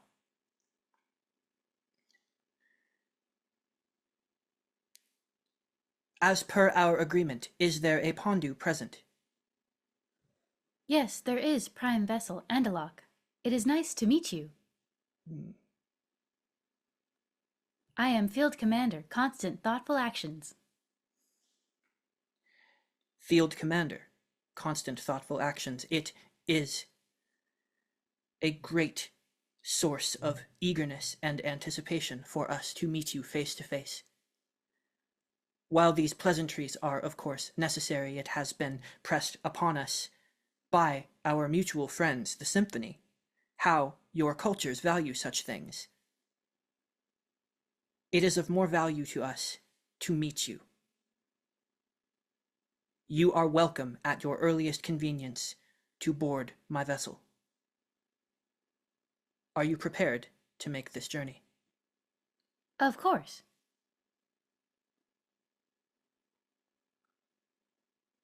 Excellent. As a gesture of good faith, we are now sending you a readout, the specifications of the Prime Vessel. You see Toofty on the bridge at the science station who goes, confirming, sir, we do now have a full readout, a schematic of the Prime Vessel. Though it does not include computer data, of course. Well, I did not expect such a thing, Toofty. Thank you very much. Toofty, send me that. Yeah. For audio-only listeners, I just did a sliding hologram thing over gesture. And I received it. Yeah. Airdrop received. I am looking at the specifications as they continue talking. Very good. Please tell us when you shall be launching your vessel. And you will be welcomed. We are fully prepared to go now, though it will take us some time to get to our docking bay. Give us around 15 minutes. Very well. We have a working understanding of your minutes. You should also note that the voice coming through, it is clearly like a digitized voice, but it's also, I think at the moment it would be, I guess it's speaking in English. At this juncture, we do have that sort of general sort of translator thing going on where I'm assuming people have universal translators where they can like hear each other's language. One of the things in your briefing though was that their language is pretty like rudimentary by design. Or it's not rudimentary, it's simple. It's not necessary to them. It's only because it's like something they could do, but they don't need it to communicate with each other. So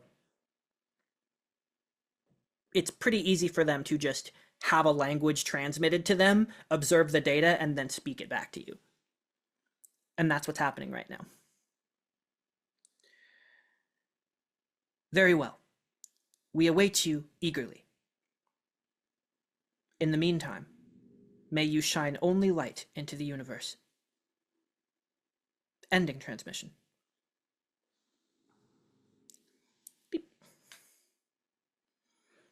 I feel it would be irresponsible to say It would be irresponsible to not express my suspicion at their eagerness to make contact. Perhaps they are too eager, or perhaps they simply do not know our generally socially understood customs this side of the galaxy.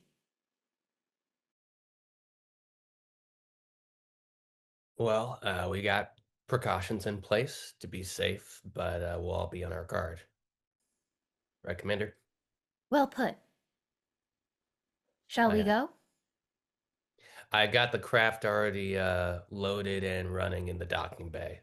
We're probably wasting fuel right now, but it's still going. Excellent. Let us make our way down. Ding. Okay. We walk, linked, arm in arm, skipping. You all head down together to the shuttle bay with your prepared shuttle and board. Laddie, you take the helm, of course. Mm-hmm. Sliding into this comfortable seat. I'm going to go ahead and have you make a flight roll for piloting. It's a pretty easy... All you got to do is fly over there and land. But just to give you the opportunity to do something awesome or get star points if you should fail. Let's see. What are you rolling for flight? That's your D20, For flight, right? it's gonna be a D20, and I also have a D6 in piloting. So, okay. So I will give you the option to just take half and make it smooth if you want to. You don't have to roll this. Okay. No, I want to gamble. Okay. Stunt on him. We need to gamble. Take us out, Laddie. Okay. I got a 1 on the D20, but the D6 exploded. Did you roll the D20 with advantage because it's navigation department? Oh, no. You roll with advantage every time you roll something that's your department. Okay. Yeah. So we'll roll one more time. We did explode on the D6, so that's good. That's a solid 4. That's 3 better than 1. Hell yeah. So we're at 9 right now with the exploding D6. That's Right?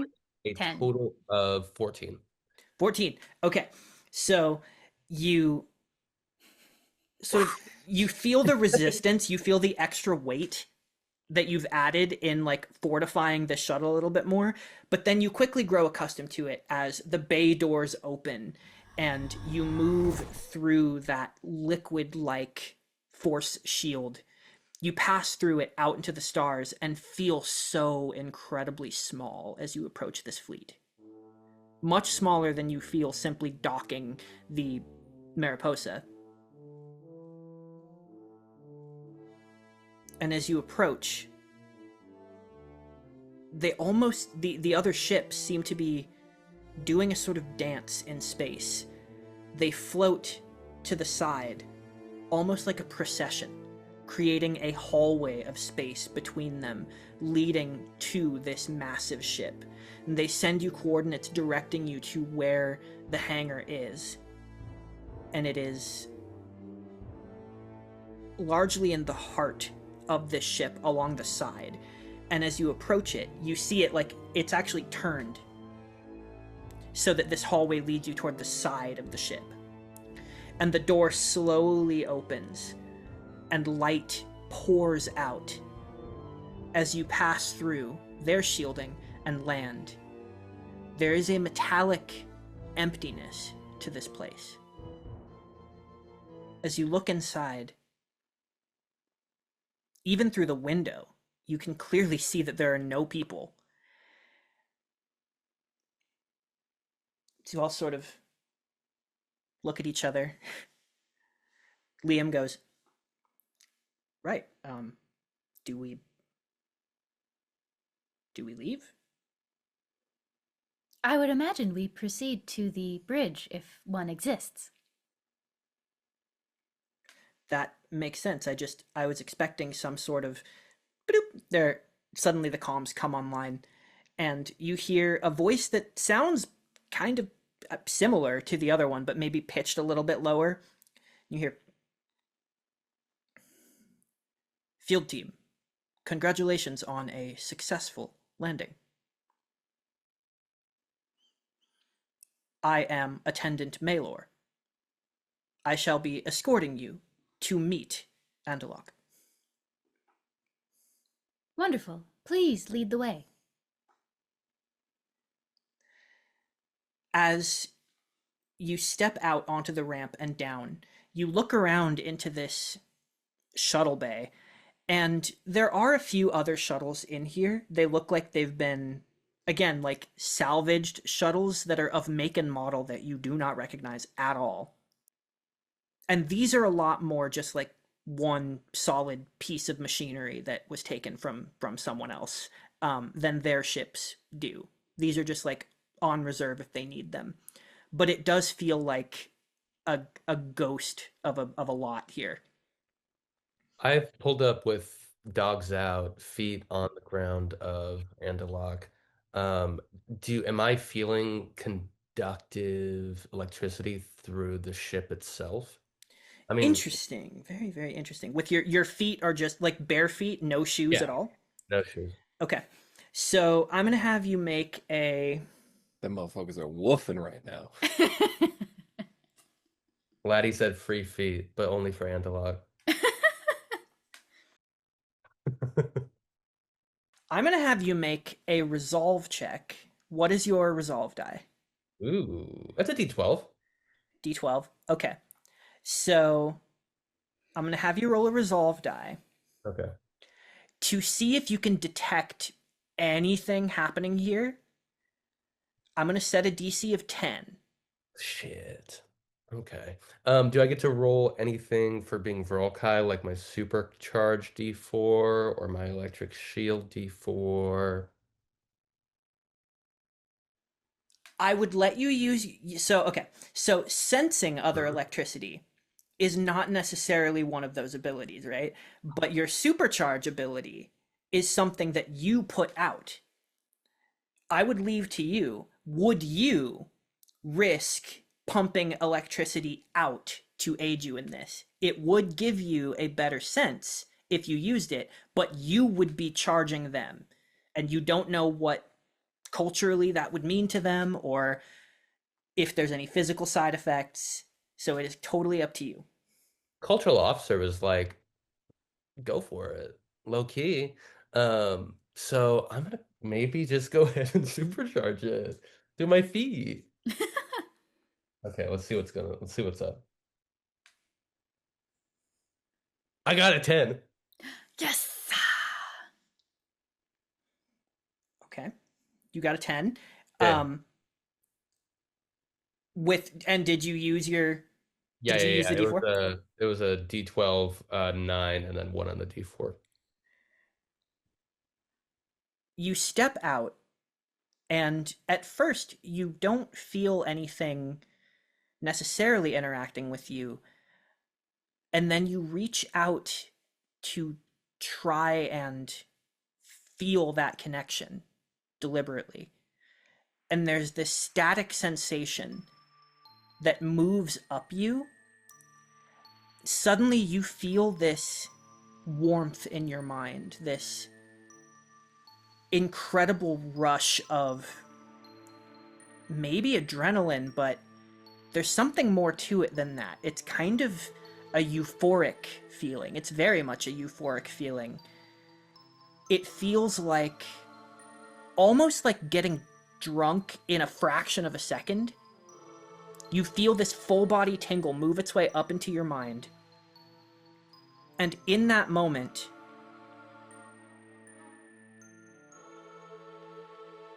I'm going to ask you a question. Mm-hmm.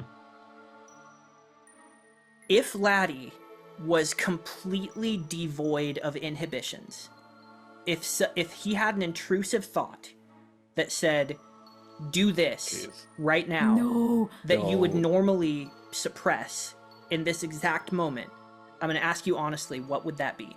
If it felt that good, it would be to lean in harder. Oh boy. So what does lean in harder mean for you? What would you literally do in this moment? Create a conductive wave between my feet, a consistent conductive wave between my feet and the ship.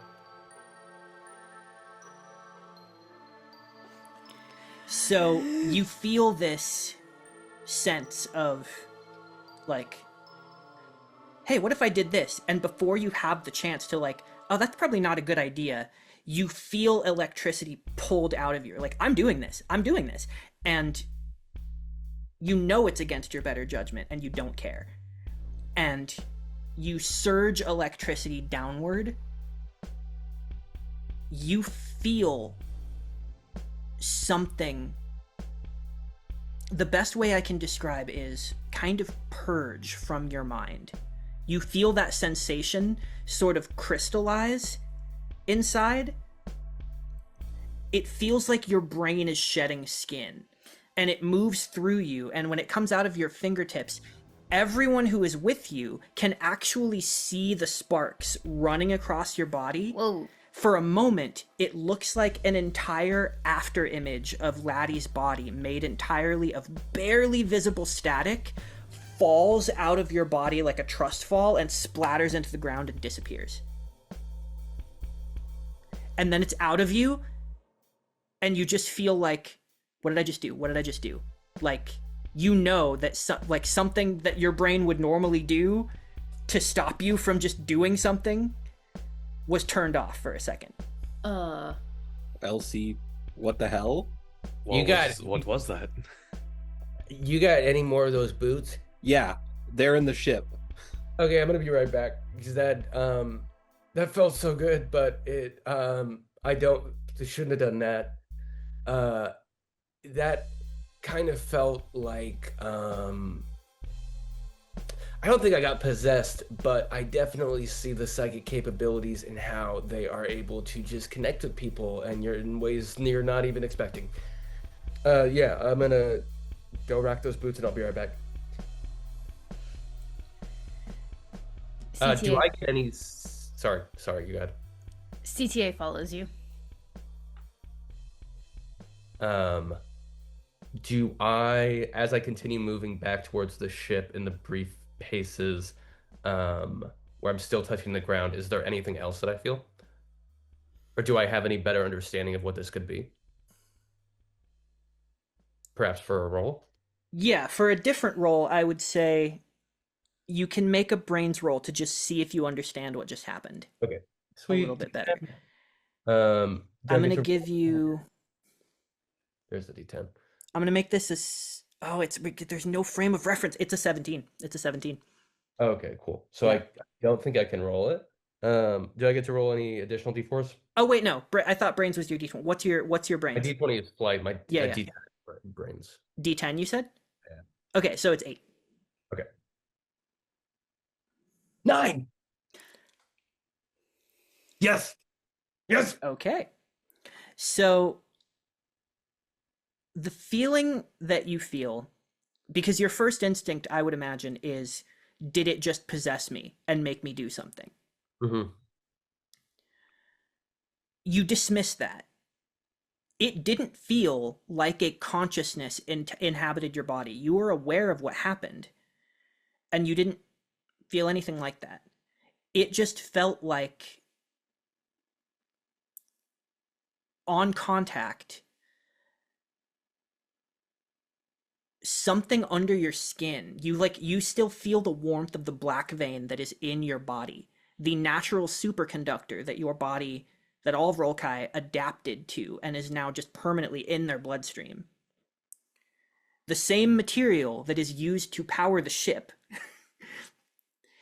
It's kind of humming under your skin, like you just had blood drawn in it, but all over. And that feeling takes a while to subside. And what you theorize at this moment is that it's something to do with, there's a bioelectricity all over the ship, and it had skin contact with a natural superconductor. You have no idea what that would do. All you can really do is rule out possession. If anything, it felt like you lost something. It felt like something came alive in your mind, turned off your inhibition, and then whatever that was suddenly just left your body and was purged from your system, like your immune system going, this isn't supposed to be here. Mhm. I think Gotcha. that's as much as you can get with that.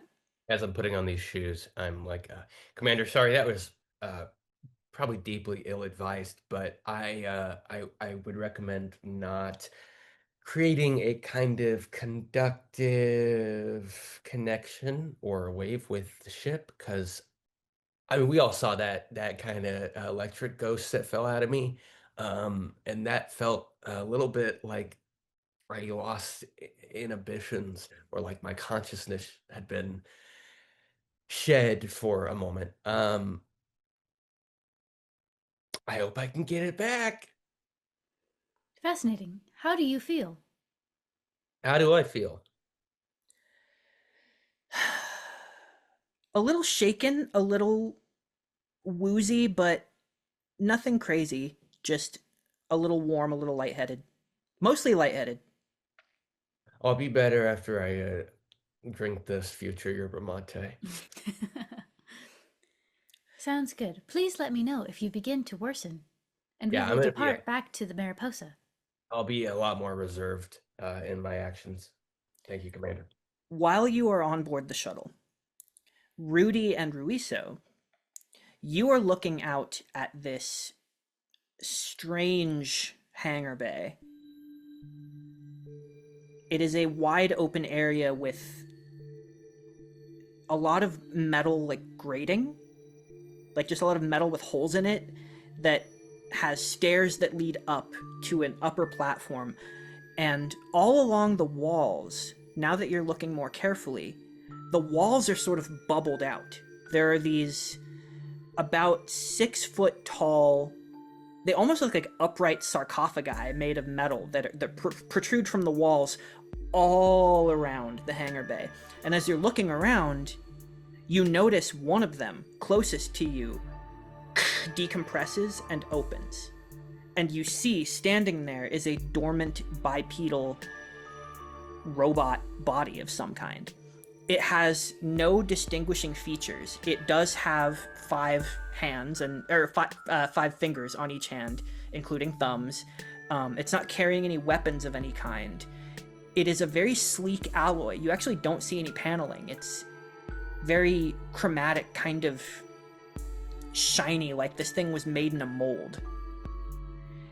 And it has no face to speak of, only like holes in the face, like the grating in a knight's helmet, behind which is like the material of a speaker.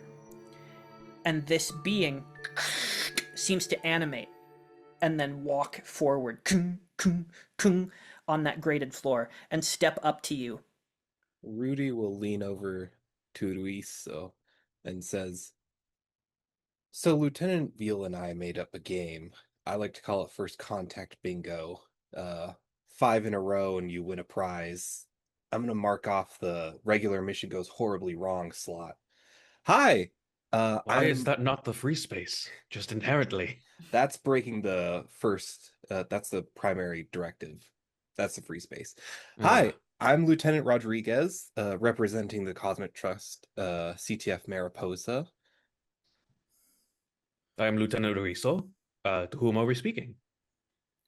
Well met. Within this vessel is Attendant Malor. Oh, Malor. Good. All right. I won't lie, you he scared us a little bit. Or at least he scared me. I won't speak for my compatriot over here. Apologies for our delay. One of our companions forgot something in the ship, and we're just gonna collect that and we'll be on our way. This is a fascinating characteristic you're showing us. Would you be comfortable speaking more on it? The one called Vrolkai did something. We are given to understand they have electrical capabilities. They are not themselves electrical beings, but rather conduct.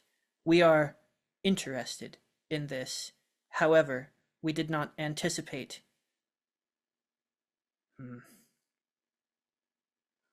We did not anticipate such aggressive action. And you both hear this as you come back down the ramp. You hear this aggressive action. Apologies, attendant. Whatever actions that may have been deemed aggressive were surely accidental. Isn't that right, Lieutenant Commander? Yes, sir. I apologize for any intrusion. It was unexpected and unintended. We will run a diagnostic on the ship to determine what occurred specifically. In the meantime, we will not hold this against you, pending further consequences of your actions. However, be advised, your sort of looks down at your feet, foot coverings will remain on for the duration of your stay. I'm just gonna. I'm not responding. The water in Constance's head just starts swirling, kind of fast, swirl. Rudy is sweating. Yeah. I'm trying to steer this back into like more diplomatic. Like, well, this is a fascinating sort of ability that you possess. Would you mind telling us more about it? Make a charm roll. What's your charm die? Oh yeah. D8. D8. Okay. Let's give I will you. cast friends. This was kind of a bit of a cosmic blunder happened here. I'm gonna give it a 6. I'm going to Oh, my assist goodness. so he Just can of course correct. so he can re-roll. I'm going to say, Okay. yes. Are these vessels anything like the one I possess now? I rolled an 8. Yes. Yes. Do I roll again? And like if that explodes, right? Or Oh yeah. Oh yeah, 8 explodes. Yeah. So you roll Yeah. another unit, roll another, and add the result as well. okay, so 10. 10. Okay. So, with a 10, you see the curiosity kind of take over. The metallic head sort of cocks a bit and goes, This is exactly what we wish to ascertain with further study. This is, of course, Prime Andaloc's responsibility to explain to you, not mine. However, allow me to express my sincere interest in unraveling these secrets. It is my great pleasure to experience such curiosity. We have never encountered any others remotely similar to ourselves. We should very much like to know how deep such a similarity runs. Yes, it will be a most fascinating process, I'm sure. Very well. We must not keep Andalok waiting. They begin to walk you up those stairs and onto one of those catwalks. You see the doors don't have any obvious like paneling or like any way that any other person would open it. They just walk up to it and like don't make any movements you can see. The door just seems to open at their presence. And you step out into something of a promenade. You can't help but feel the sensation of being in an abandoned theme park in a strange sort of way. There is a catwalk that traverses all the way up and over, like overlooking everything, with actually very nice overlooks that do look down onto the walkways. There's a central transparent elevator that moves up and down, stopping at the various like rings of the catwalk. And you notice facilities that humanoids might need. You notice, like, as you're making your way through this, there are doors that are labeled with something that you figure could be some sort of like restroom or resting area. You notice there are doors that, as you're walking, you start picking up that they are opening doors remotely just to show you things without speaking, without pointing anything out, just opening this door and showing you like there's a room with beds sized for humanoids. You notice that at one point there's an area that is like a full outdoor seating area. Well, outdoor, I say, but there's like a central structure that looks like it almost might be like a wraparound sort of stove situation with like pots and pans and things for cooking, surrounded by seating and tables, none of which are occupied. And everywhere you go, you see more of these pods built into the walls that you now figure more beings just like this, more vessels more like this, are waiting to be activated. How many of them are actually full? You don't know. Nor do you know exactly how many Tyteans are occupying this ship at any given time. Because you have no way to detect them, they could be floating around among you at any given point, or they could just be in the ship, operating the ship. Nevertheless, you travel for a significant period of time, straight down through the heart of the ship, until finally you arrive at a set of double doors where another identical robot is waiting.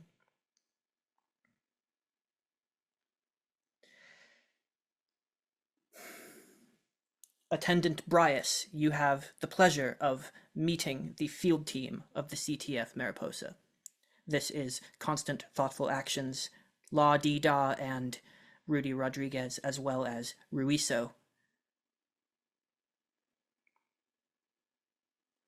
It is a pleasure to make your acquaintance, Attendant Bryas. It is a pleasure to meet all of you as well, especially here in this exalted hall. Exalted, you say? Quite. Understand, there are very few who have the pleasure of meeting Prime Andalok on first contact.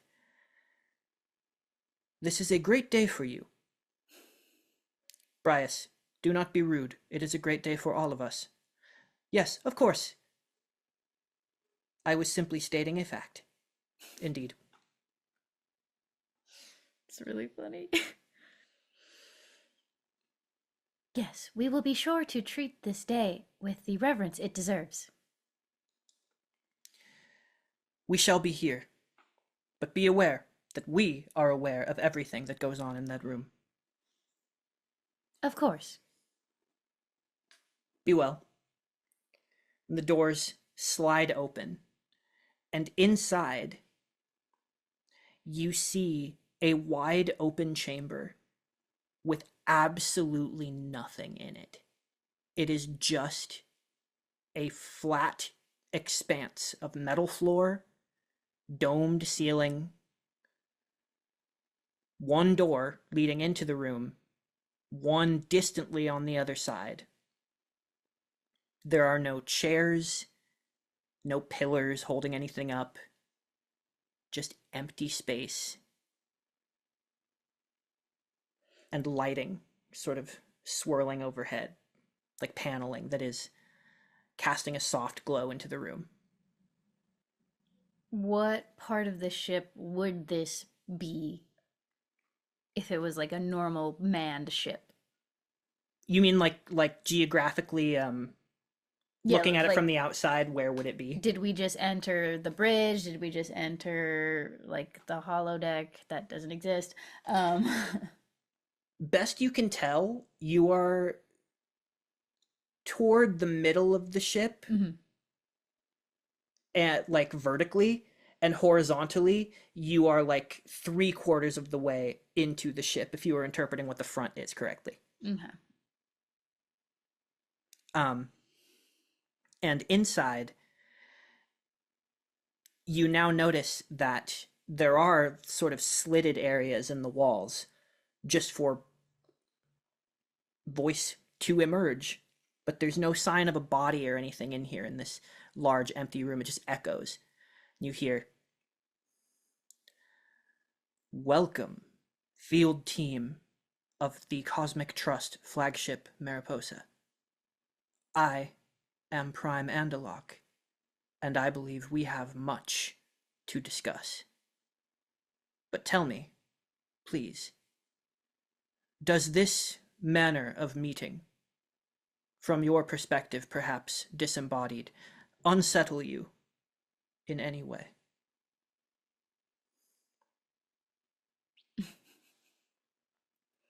No, this shall work just fine.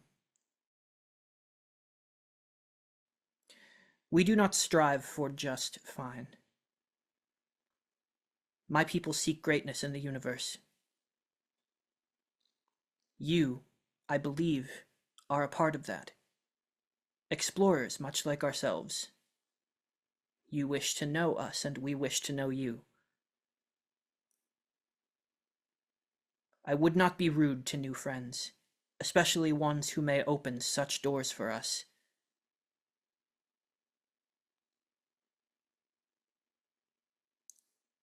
Please, step back from the center of the room. Hop up, backwards. A panel slides open in the center of the room, and a metal cylinder, just like a thick pillar, completely unadorned, just rises up until it meets the ceiling and takes up the entire space, floor to ceiling. And then it opens like a time capsule. And out steps another chromatic being. It looks just like the others. Faceless, featureless. The only difference, and it is a significant difference, is that the metalwork is etched with what looks almost like runes, like individual characters in another language that none of you can understand, just written in like lines and lines of text swirling all the way across their body.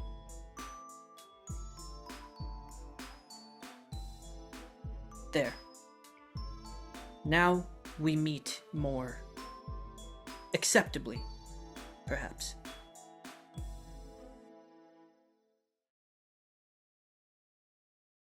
Prime being Andalok, may I ask a question? You may. Upon boarding your beautifully appointed vessel, I was not wearing protective coverings and came into contact with the vessel, and something feels like it has been lifted from me. We saw a visual indication of this before I put on the protective coverings. Um, am I a part of the ship now, or what? Could you contextualize what that was for us, perhaps?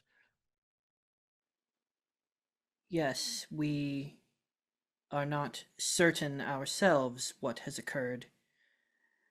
I choose to take your word that it was unintentional. We have never met a race of beings with electrokinetic capabilities. We did not anticipate such an eventuality. We were given to understand that you had control of such abilities. We have already run a ship-wide diagnostic. Best we can tell, there was foreign neuroelectricity, most likely yours, expelled, purged from your body, temporarily causing a minor power surge in the immediate systems. However, it seemed to dissipate almost immediately. There is no trace of it still remaining on board the ship anywhere. Good to know, and nothing like that will happen again. Not all, ever. I would not put up such hard boundaries. I would be interested in exploring what the possibilities are for your powers as they pertain to us. Whatever's preferable. Perhaps more experiments in a more controlled environment. For the time being, however, I must cut to what you might consider the heart of the matter. I will put it bluntly, I wish to explore your galaxy, your galaxies both. My people, we do not know our true origin. You have studied the symphony's notes somewhat, have you not? Yes.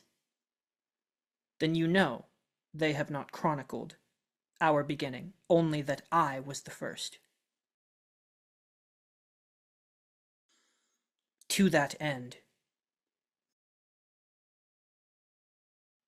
I want what anyone wants: to understand myself, my own people.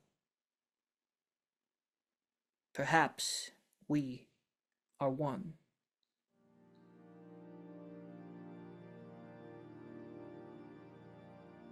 There's a deep rumbling in the ground, in the walls, all around you, as panels begin to slide open, and out pop, at first, from an engineering perspective, something that is worrisome because you hope it's not guns or something, but you quickly recognize projectors, and you see the entire room is filled. It goes from emptiness to the silent image of space. Stars drift all around you, and you see a cloud of electricity. Forgive my embellishment at this time, I was not so visible.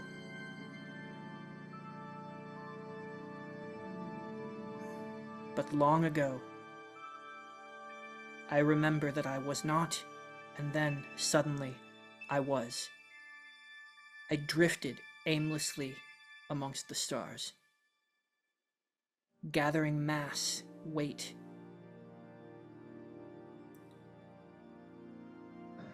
Centuries passed, I grew more intelligent, but my memory was faltered in my unevolved state. It was fractured.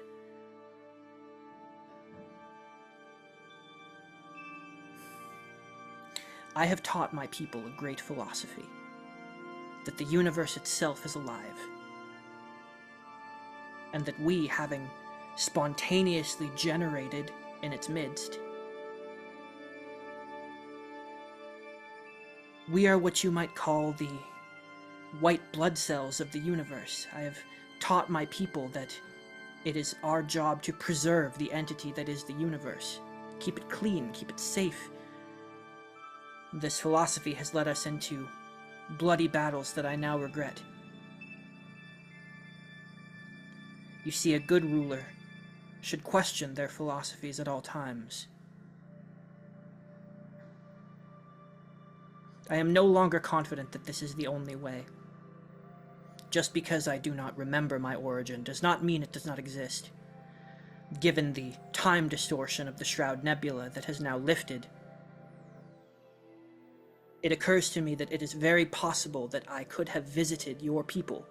He looks to Constant Thoughtful Actions. I could have visited your people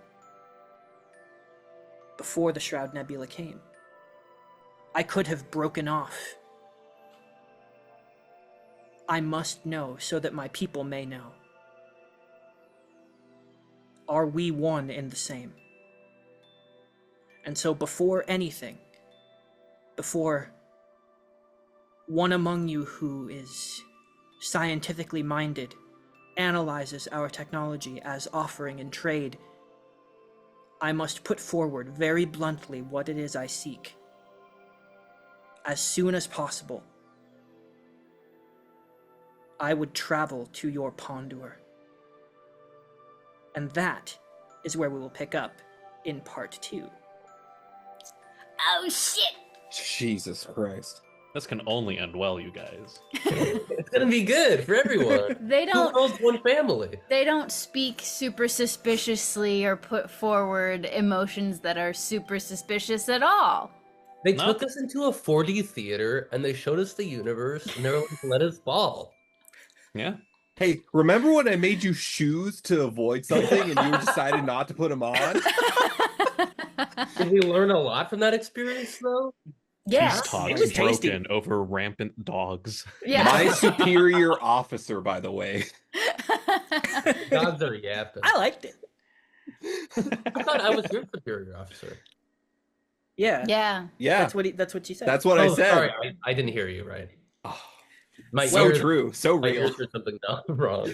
Yeah, Laddie's in charge of everyone in this group except for me.